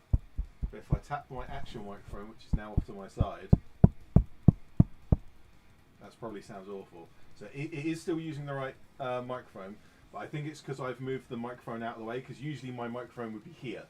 And so I can't have it here when I'm modelling, because I wouldn't be able to reach around the microphone and do it. Let me put the microphone there. Unfortunately, the microphone volume is at max. I know that this microphone is quiet, and I haven't worked out how to boost it. It should be relatively simple for me to do. I just haven't done it yet. I have moved it a little bit closer. It is now, like, this shadow here is now the shadow of my microphone, so it's as basically as close as it can get. It is going to be a bit quieter now compared to the rest of the stream, but we're going to have to suffer that, unfortunately, I think. So we've got a wooden base. This is 80 millimeters. That's the same as the linebacker's base. Sound quality went down. Much better now. Good. Okay. Yeah.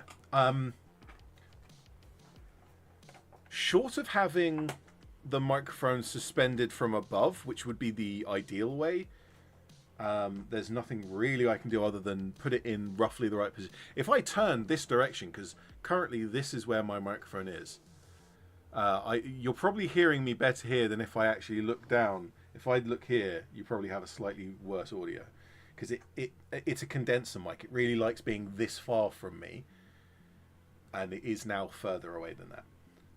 Thank you to Roxana for packing my toys. We have... So this is Soviet block on it, which means I think this is the new transfer sheet for the Soviet vehicles. I'm not 100% on that. Much better, sound fine now. Good, good, good. Okay. I moved it too far away is what we're saying. Let's drag everything out. There's actually not a great number of components.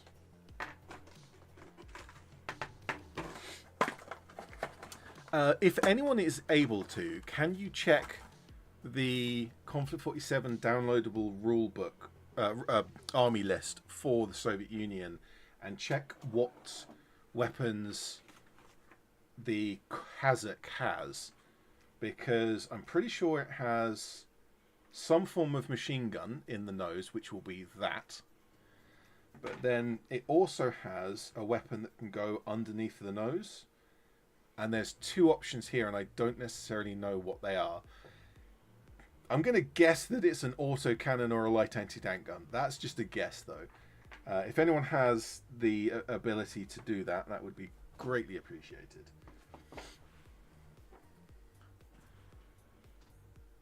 I want to point out something, because I have had a closer look at this already. So this is one of the older Conflict 47. This is Conflict 47 first edition models. It's really nice. I'm loving all the rivets. The styling is adorable.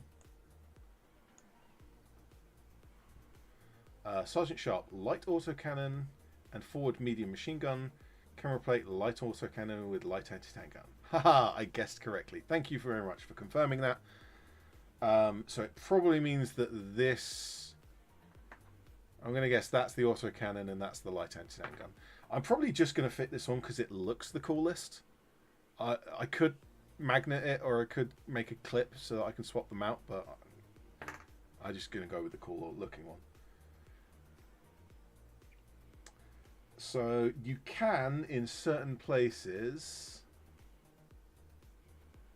like just above these two rivets here, can you see those lines? Just there.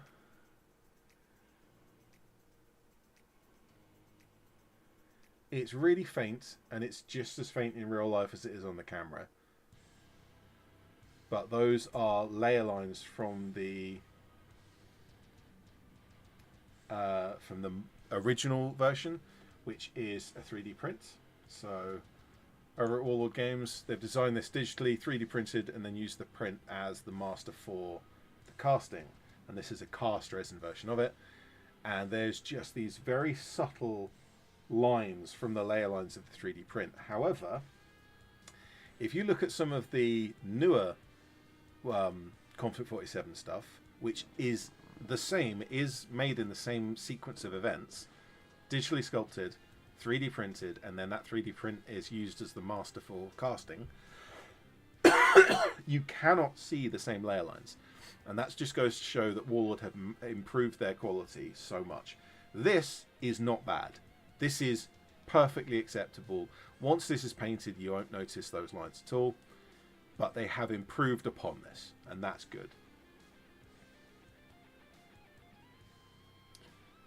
Andre says, you didn't seem to like the pay your toll method. Have you found a strategy to tackle your pile of opportunity this year? No, I did like the idea of the pay your toll that you suggested. I'm not sure if it's what I'm going to go with, but I did like it. It's very similar to what I did a few years back when I counted up every model I painted and every model I acquired, and the goal was to paint 2 for every one that I acquired, and I got about 1.7. I didn't quite get 2. This kind of the pay your toll method seems to be more like, oh, you get a set of models and you paint a set of models, and you're not you're not necessarily keeping track of numbers as much, which is probably a better way of doing it because it's less maths, easier to do.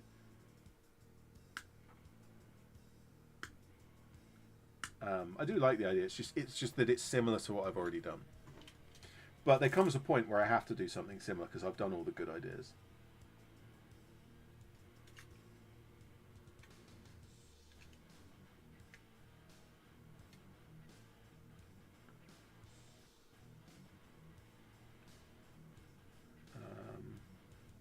I'm not sure what that...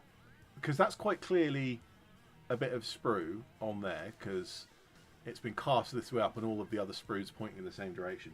But I'm not sure where the sprue ends and where the actual model starts. Is that supposed to be cut flat? Or is that supposed to be a little nub on the back there? I think I'm going to go with flat.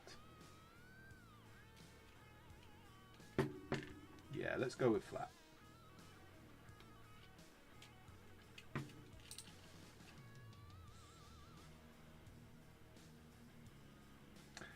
When it comes to the pile of opportunity, I have been keeping track of not numbers, but sets that I paint and sets that I acquired. If you count the Cossack, then I've acquired 3 sets. I got a sprue of Soviets, a sprue of Modern, and the Cossack.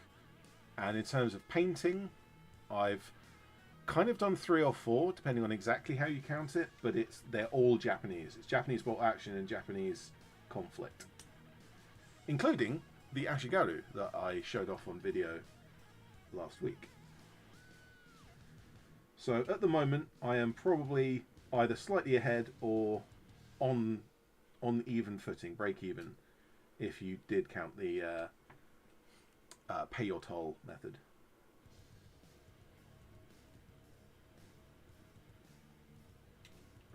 These pipes here, they're actually on the underneath of the walker, so I don't necessarily want to spend a lot of time cleaning these up. There's just a bit of a mold line.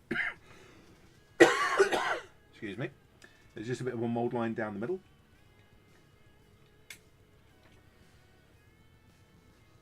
But yeah, it's not too bad.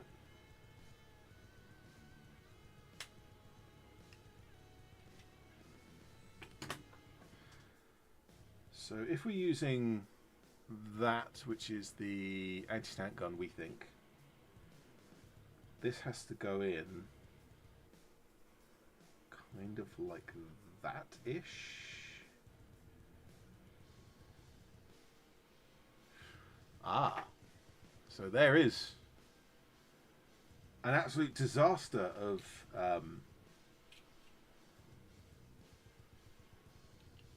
a miscast. So on the weapon there are 2 little nubs, 2 large nubs to make sure you line it up correctly, and on the autocannon there's the same. And on the bottom of the vehicle there is 1 hole for the nub and 1 completely blocked section, which is circular, but that is quite clearly a torn bit of silicon in the mold that has then resulted in that not being able to fit. You know what the easier way of doing things is?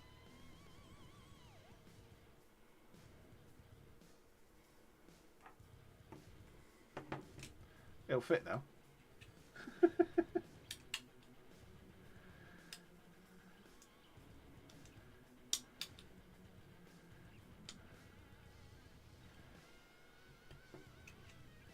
we go. No need to send Warlord Games a message saying, oh, there's a miscast. That took, what, 13 seconds to fix?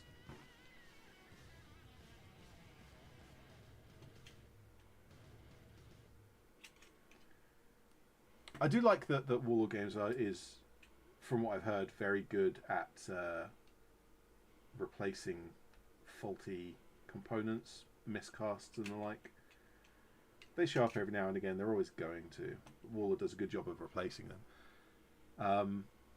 But I actually have a slightly different approach to something like a miscast. Unless it is something absolutely disastrous, which does occasionally happen, but extremely rarely, I would rather keep that miscast as part of the history of the model and like repair around it. This is a really awkward way to cut.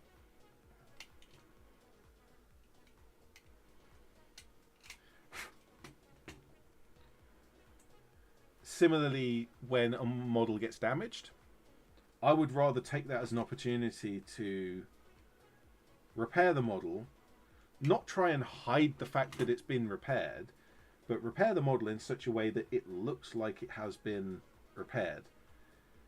Because that's part of the history of that model now.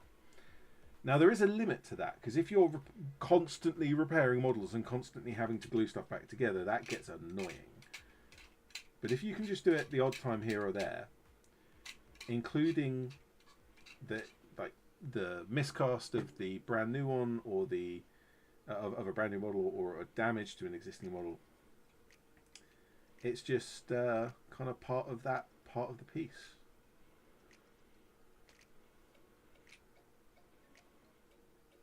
Andre says, is this walker autonomous or manned? It's definitely manned. In fact, I think there's a crew of 2 on this. And my evidence for that is there's a canopy on the front and a canopy on the back. So this is the front, and it sits at roughly that angle. So it looks like that's the bow gunner, possibly driver, and that's the tank commander, vehicle commander, probably. Yeah, Sergeant Sharp confirms that. Yeah, of course, yeah, the Brits have the robots. Don't the I've started coughing, and so now I will continue to cough. How annoying. Don't the Axis also have some form of automat, or not necessarily automatons in the same way that the Brits do, but they have some form of automation and remote control stuff. I'm not sure how much that is, and if they've mentioned that for 2nd edition. Andre says some factions do. Yes, the Brits especially. I think it's essentially just the Brits for the most part. There's like the odd bit here or there mentioned elsewhere, but the Brits are their main faction focus is automaton, computers, and like rangefinders, things like that, and the systems to connect it all. So you have battlefield walking automaton, you have like targeting systems on certain vehicles. So there's a Humber armored car that comes with an alternate turret that's got like a scanner, rangefinder, and targeting systems in that. I'm pretty sure they mentioned it for some of the ships as well, because obviously real ships in World War II did have radar and other systems and fire control systems, but the Brits in conflict have turned that up to the next step with all of the automata and computers that are related to that.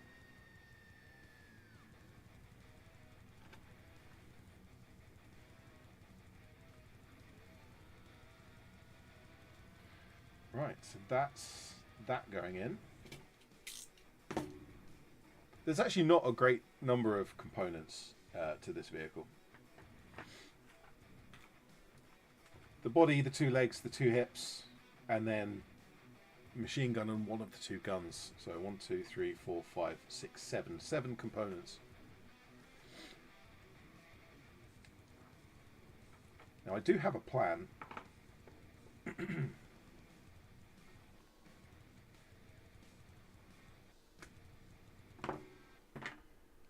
So which way around does this go? Oh wow, that's that's not the same size.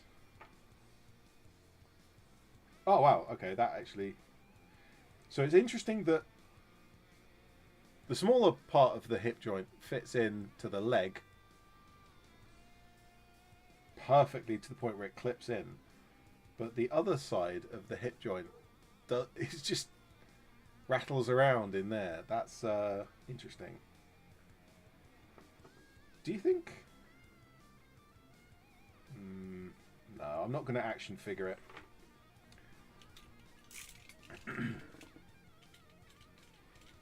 I'm sure that it would actually not be too difficult to make this, like, to actually joint those, to hinge them. Like I say, action figure it.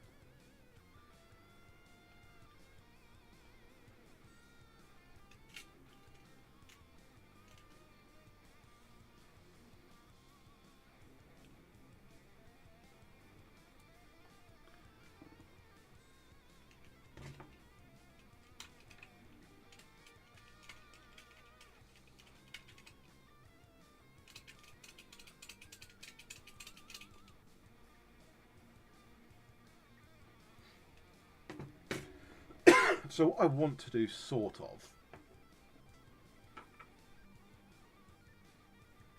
is have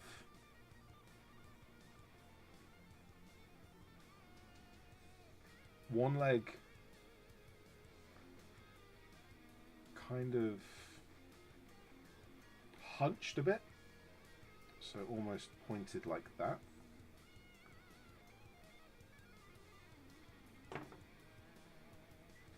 So how do I do that?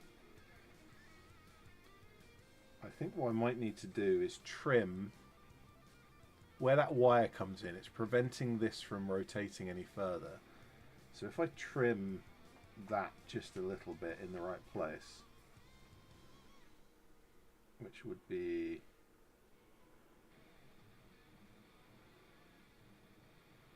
there.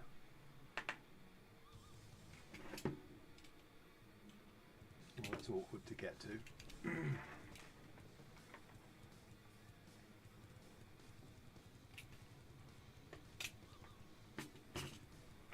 Because what that means is I should be able to put that hinge lower down.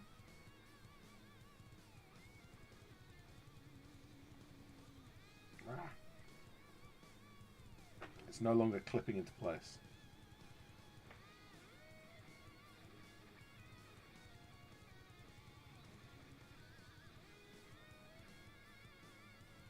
Yeah, that's kind of what I wanted.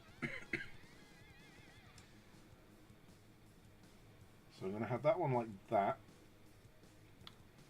That leg is going to be like that, but then the other leg is going to be like extended out the back.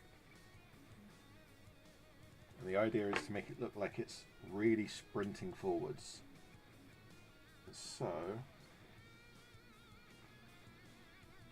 I'm actually going to do most of the custom work on this is just going to be repositioning this leg. I'm sure that everyone in chat has heard me talk about my opinions on the walkers of Conflict, and how when I first see them in the way that Warlord makes them in this very rigid standing to attention kind of pose, I don't like them. But as soon as I see one or make one myself that's positioned and posed, anything other than that same, like, it's almost like the A pose, for those of you who know computer games. It's the A pose equivalent in a robot mech.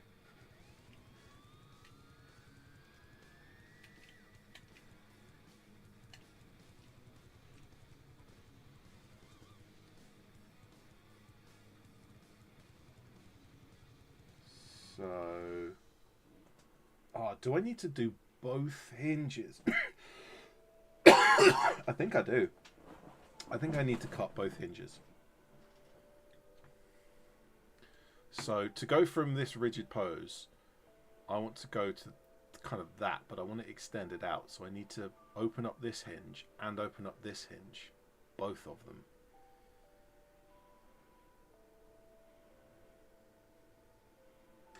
Yep, that's going to be it. Watch as I cut into my brand new £35 model that I won for free.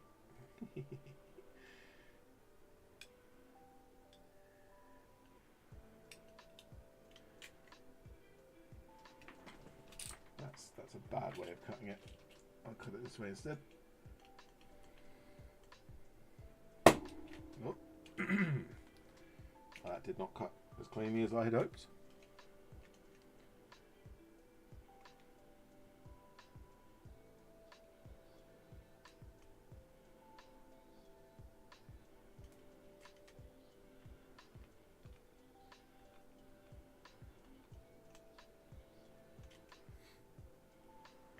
I love how so many people are like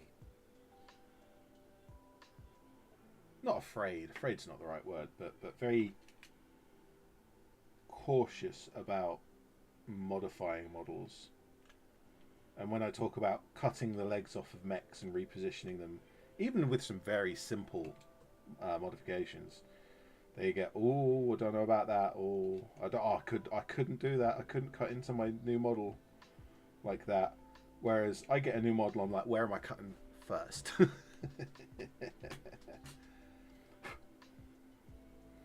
Where's the first cut gonna be? So that's there. So that's already well on the way. So where did it start? It started about there. So I'm probably going to end up with it there.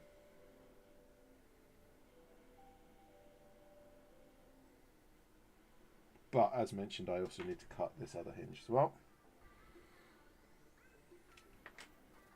Can I cut inside there without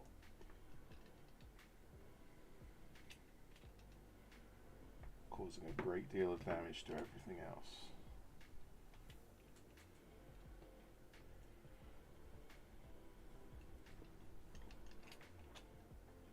No, I don't think I can.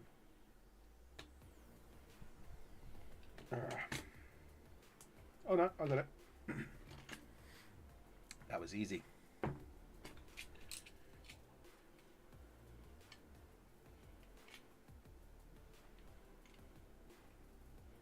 I really like the mix of resin that Warlord uses. I prefer the traditional resin to the ED-SKaR. Partly because it cuts a little nicer, but also because it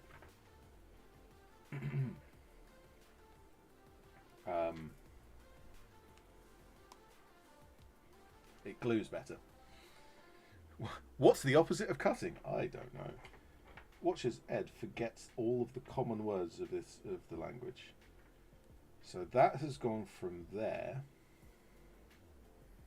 and it's going to come out to about here.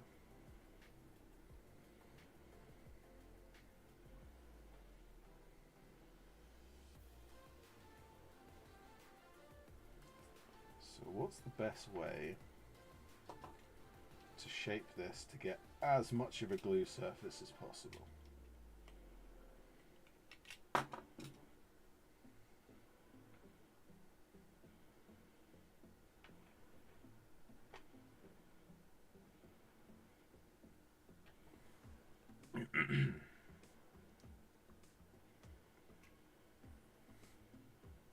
I am also aware that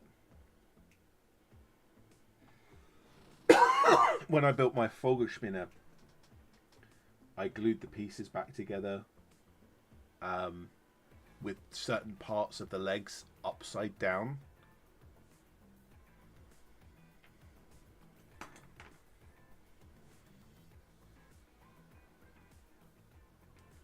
which you wouldn't notice unless you looked closely at it. But it's just something I'd like to minimise if I can. If there's a point where I'm going to get a better pose if I glue it together, wrong, then I'll do it that way because I want the better pose. But if I can do it in the same in a way that I want it to, and also have it remain in the orientation it was originally, that's probably the better way.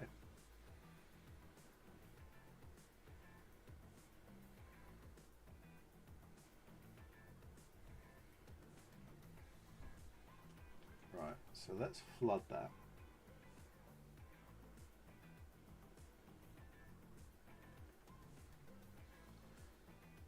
So like I said, I did open this yesterday and washed the components quickly. So washing resin components. Washing metal components is also something that I generally recommend.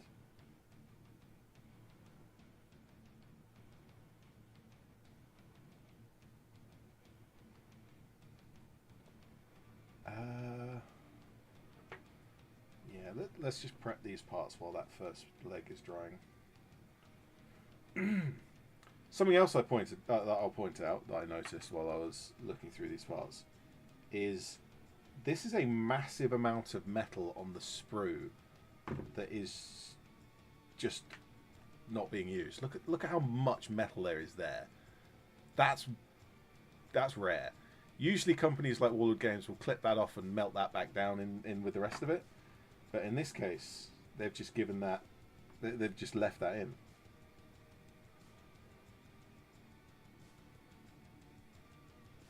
Not necessarily a problem with that, it's just unusual.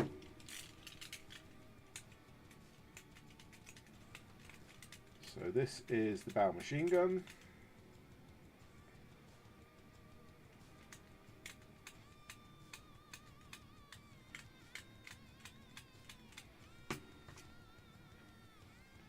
Which will go in there. How much movement? Oh, that's got loads of movement. I'm going to glue that in later because I want to position the machine gun barrel as if the driver is the driver's running forwards and is positioning the machine gun barrel to shoot at something they're charging at. Similarly, basically the same as I did with the Sasori. In fact, both of the Sasoris, because I've built both of them now. I just need to get some paint down on the new one. The new one is such a good model.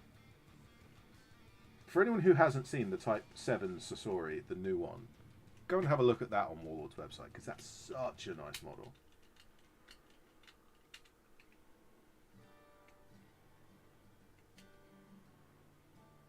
Andre says, cover the leftover bit of metal in rust and use it as a terrain piece. Yeah, absolutely. Strangely, I actually have a collection of metal, like bits of sprue and scrapings and like this kind of stuff. I'll sweep this up and kind of pull out the big bits for use in other projects, and eventually I will have enough to melt down and make a full model out of. I think I'm nearly at that point now where I can actually make a model out of the scraps. Right, so that is the first part of the hinge, and you can see, if I line up the top parts, you can see just how far I've moved that hinge. Quite a lot. So this is going to be really extended out the back. And then this will have gone from that position to also much more extended out the back. So I'm going to position it there. Do I want to go all the way?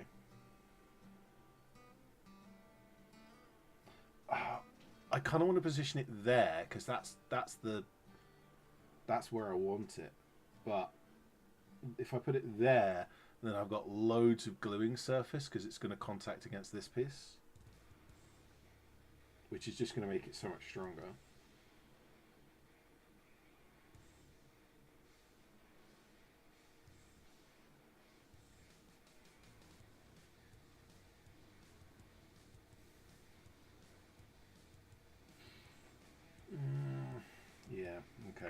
Go with the heart.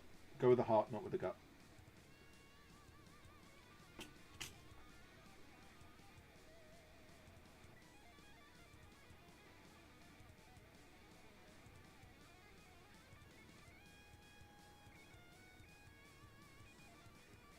For something like this, I want as much surface area as I can get. It doesn't necessarily matter what shape it ends up being on the contact surface, so long as the shape of both pieces matches as best I can. The better it matches, the stronger the join will be. So if you see, I'm just wiggling it around and I'm feeling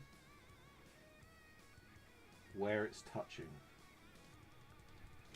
And then I'm just going and shaving that bit, the tiniest bit, just a little bit at a time, just a sliver of resin coming off each time.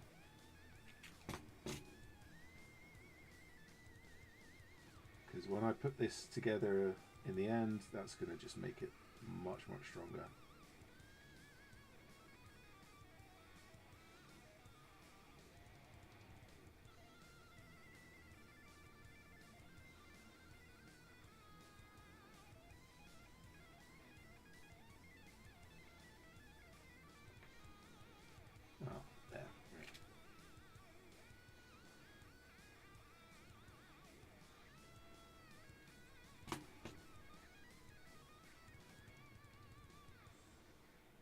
That's looking pretty good. I can feel a flat spot. So as I go, if I rock it from that side to that side, I can feel this point in the middle where it likes to sit. So that means I've got that flat spot, and that's what I want. I want a nice big flat spot with a lot of surface area to contacts. The more surface area, the more the glue will hold.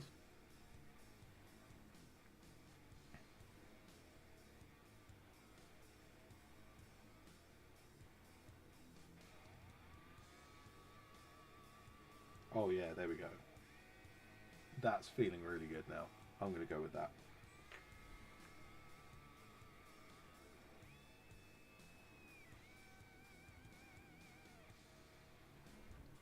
So a little bit of glue. Line it up.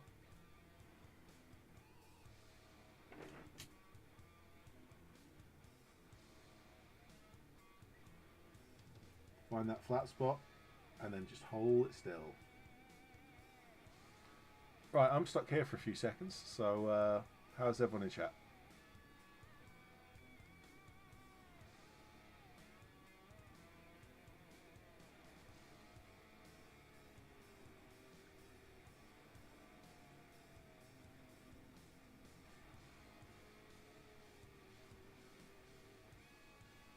That's looking good. And now that it's holding,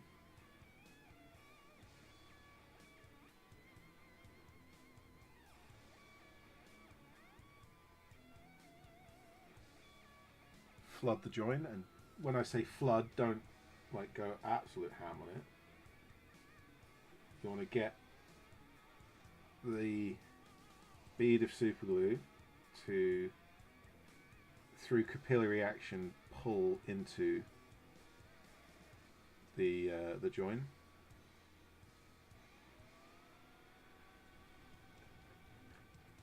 And then, yeah.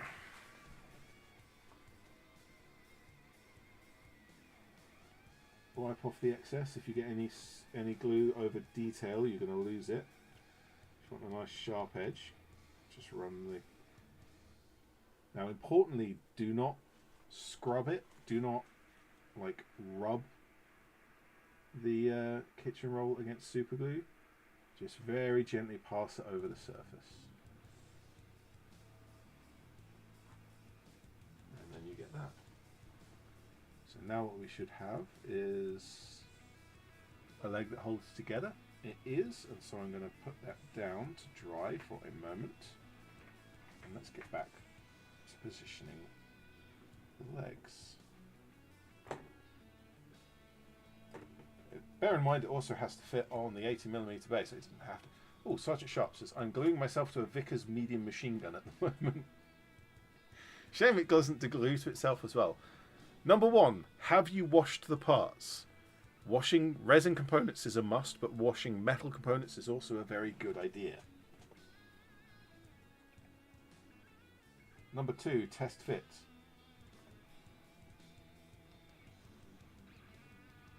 Make sure you know where the parts go before you even begin.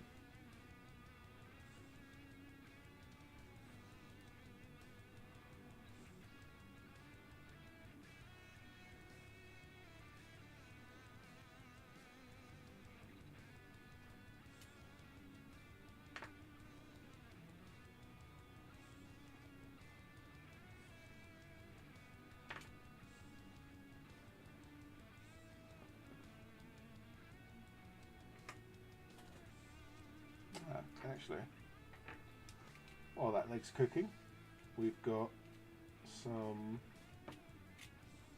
flash on the back of this leg that I forgot.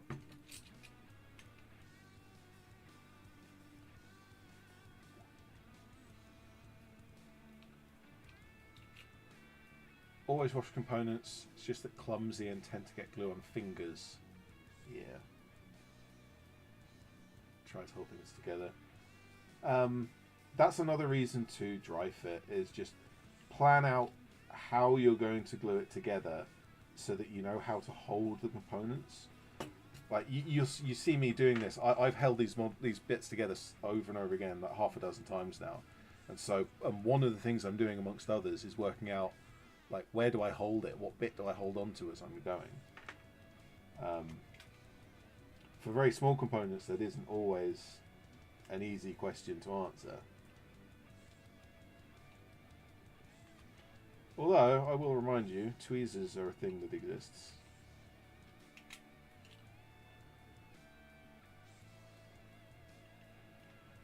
Although, it's very hard to hold a component in place long enough for superglue to set if you're using tweezers. Definitely have had that experience.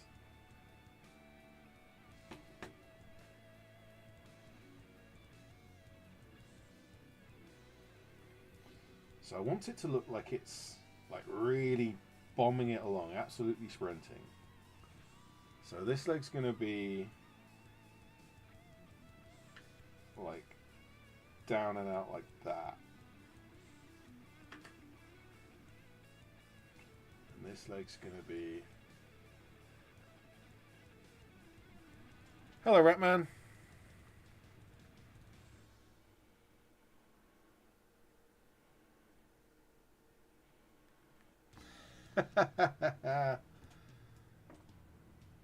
Yeah, Ratman's pointing out that this camera is obscuring my face in this camera. Unfortunately, I put everything together rather hastily. If I move to here and lean this way, that might be better. Thank you for pointing that out, Ratman.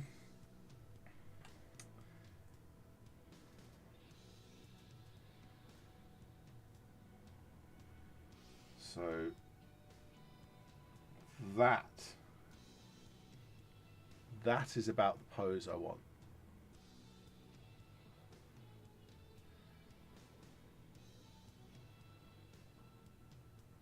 Yeah, there we go. So does that leg needs to be, or does it need to be extended out that way? So let's look at it this way. So I could put the legs in just 90 degrees based on the hinges. I could put them offset this way, which makes the whole vehicle very long. I think that is the better pose. But if I go like that,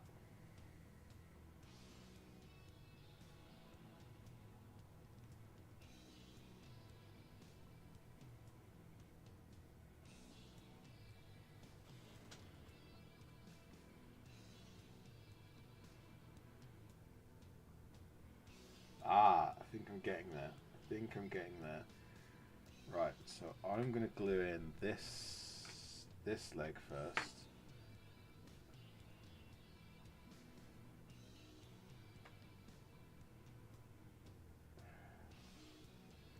It's going to be like that.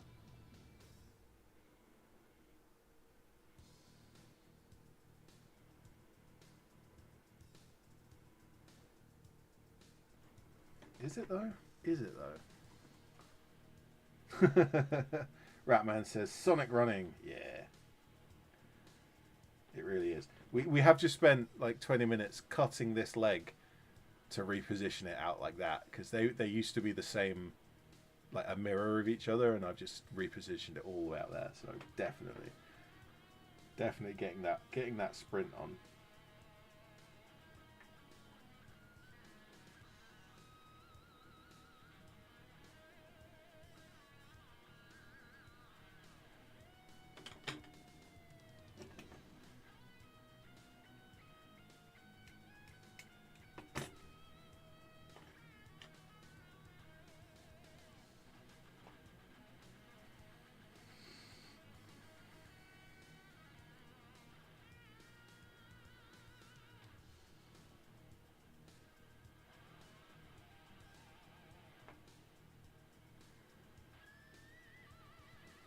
Yeah, so I probably want to actually not just back, but actually twisted this way as well. Like twisted like that. So that's probably where I want that hinge to go. So let's do that.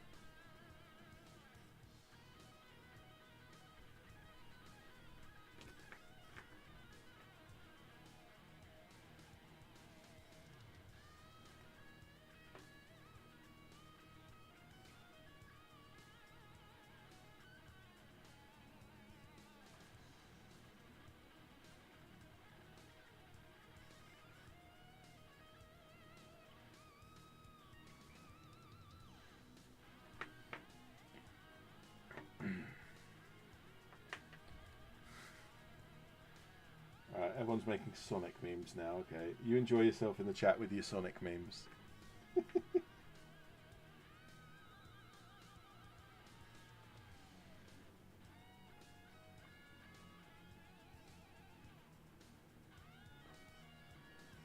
I want that to be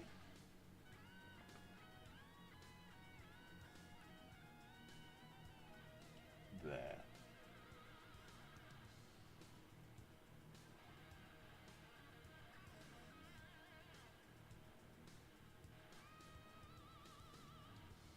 Alright, so let's get that one in now.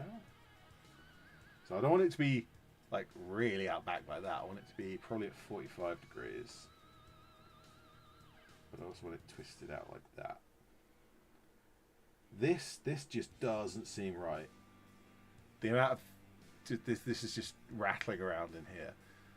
I will probably, I'm going to glue it for the stream so that we can see it done. But what I'm probably going to do is I'm going to fill this with Milliput, so I can get a better surface, more contact surface in there. Because otherwise, that's not going to hold.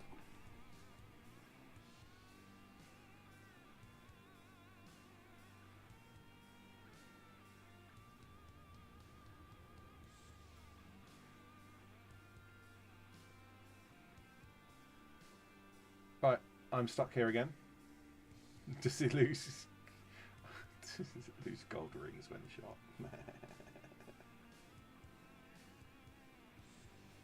I mean, it's kind of holding, but that is not a strong join.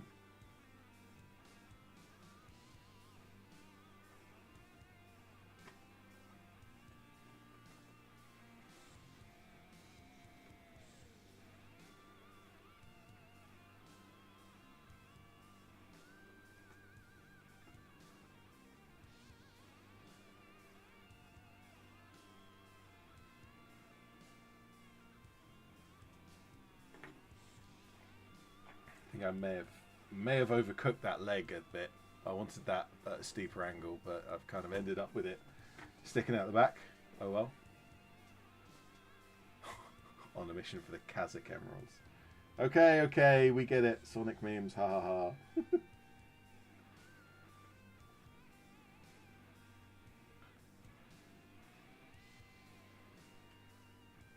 I mean, I can recover it a bit by tilting the body up, which then tilts the leg back down a bit.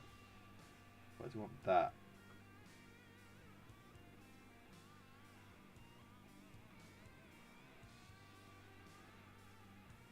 So I want it there. Okay.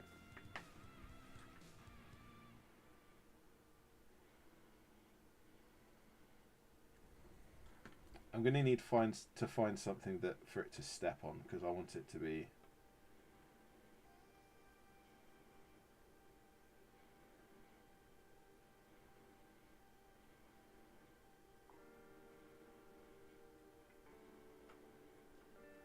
Oh, yeah.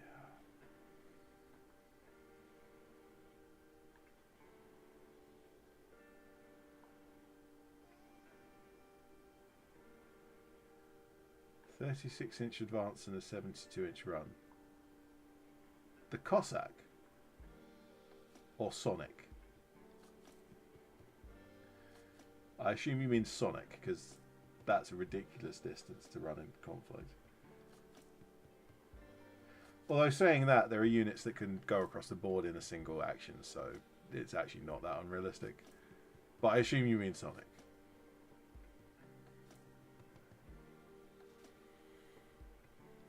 There we go.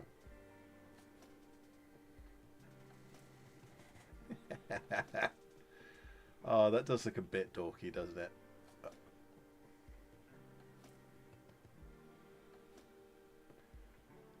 So if I put that flat like that,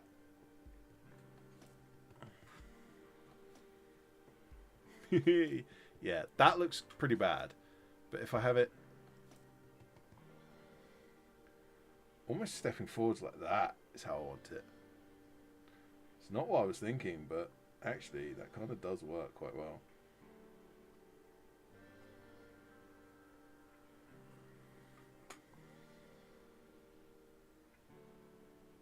Yeah, let's do that again.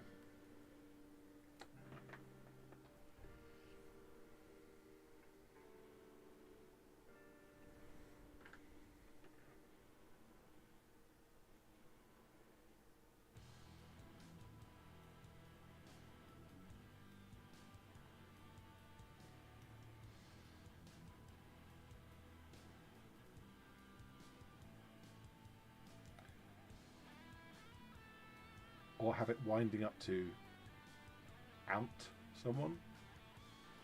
Let's play Totem Ball.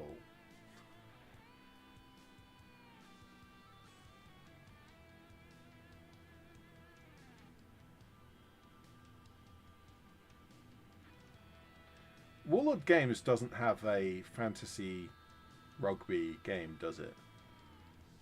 Because we had... What was the Mantic Games one?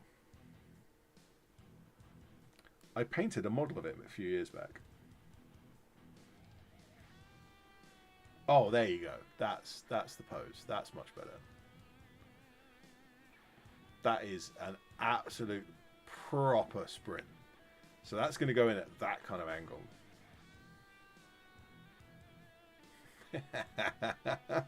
That thing's shifting. That is absolutely beansing it. Look at that. Yeah. Alright, and now I can put the machine gun barrel in, although I think the machine gun barrel is going to end up just pointing mostly straight forwards.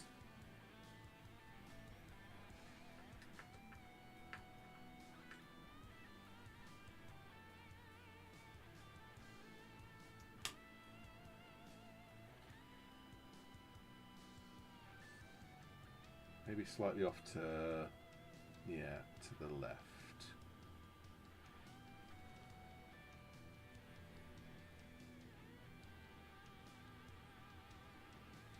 And then I can position it about here on the base, so it still mostly fits within the base. And I just need to have something that's kind of 30 degrees-ish.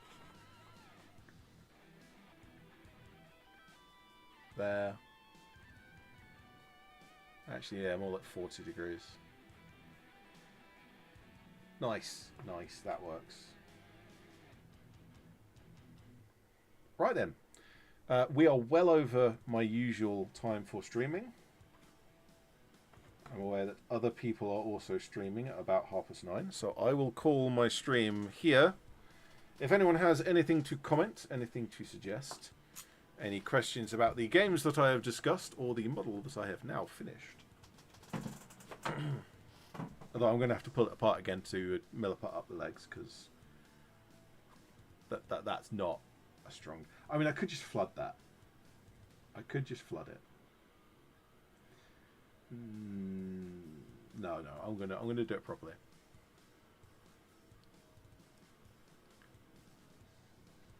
Spell banana skin on the base. Ah! Punt means kick. Oh, right. But you spelled it wrong.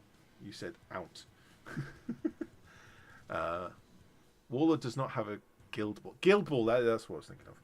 Yeah, guild ball or blood ball or something like that. That would be... that's kind of what I'm thinking. A Gates of Antares rugby game. There you go. That's how it's done. Yeah. I pop my super glue away. It goes over there.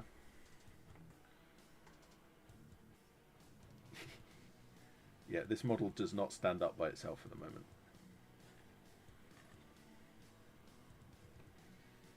That's a... What do you think? Straight on like that, or like tilted up like that? That really looks like it's shifting like that. Yeah. All right. Well, thank you very much to everyone for popping past. Thank you, Ratman, Sergeant Sharp, Andre, and there was someone else.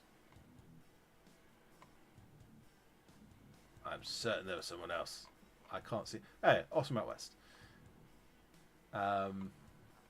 I will be probably streaming a couple of times in the next few weeks with more painting streams.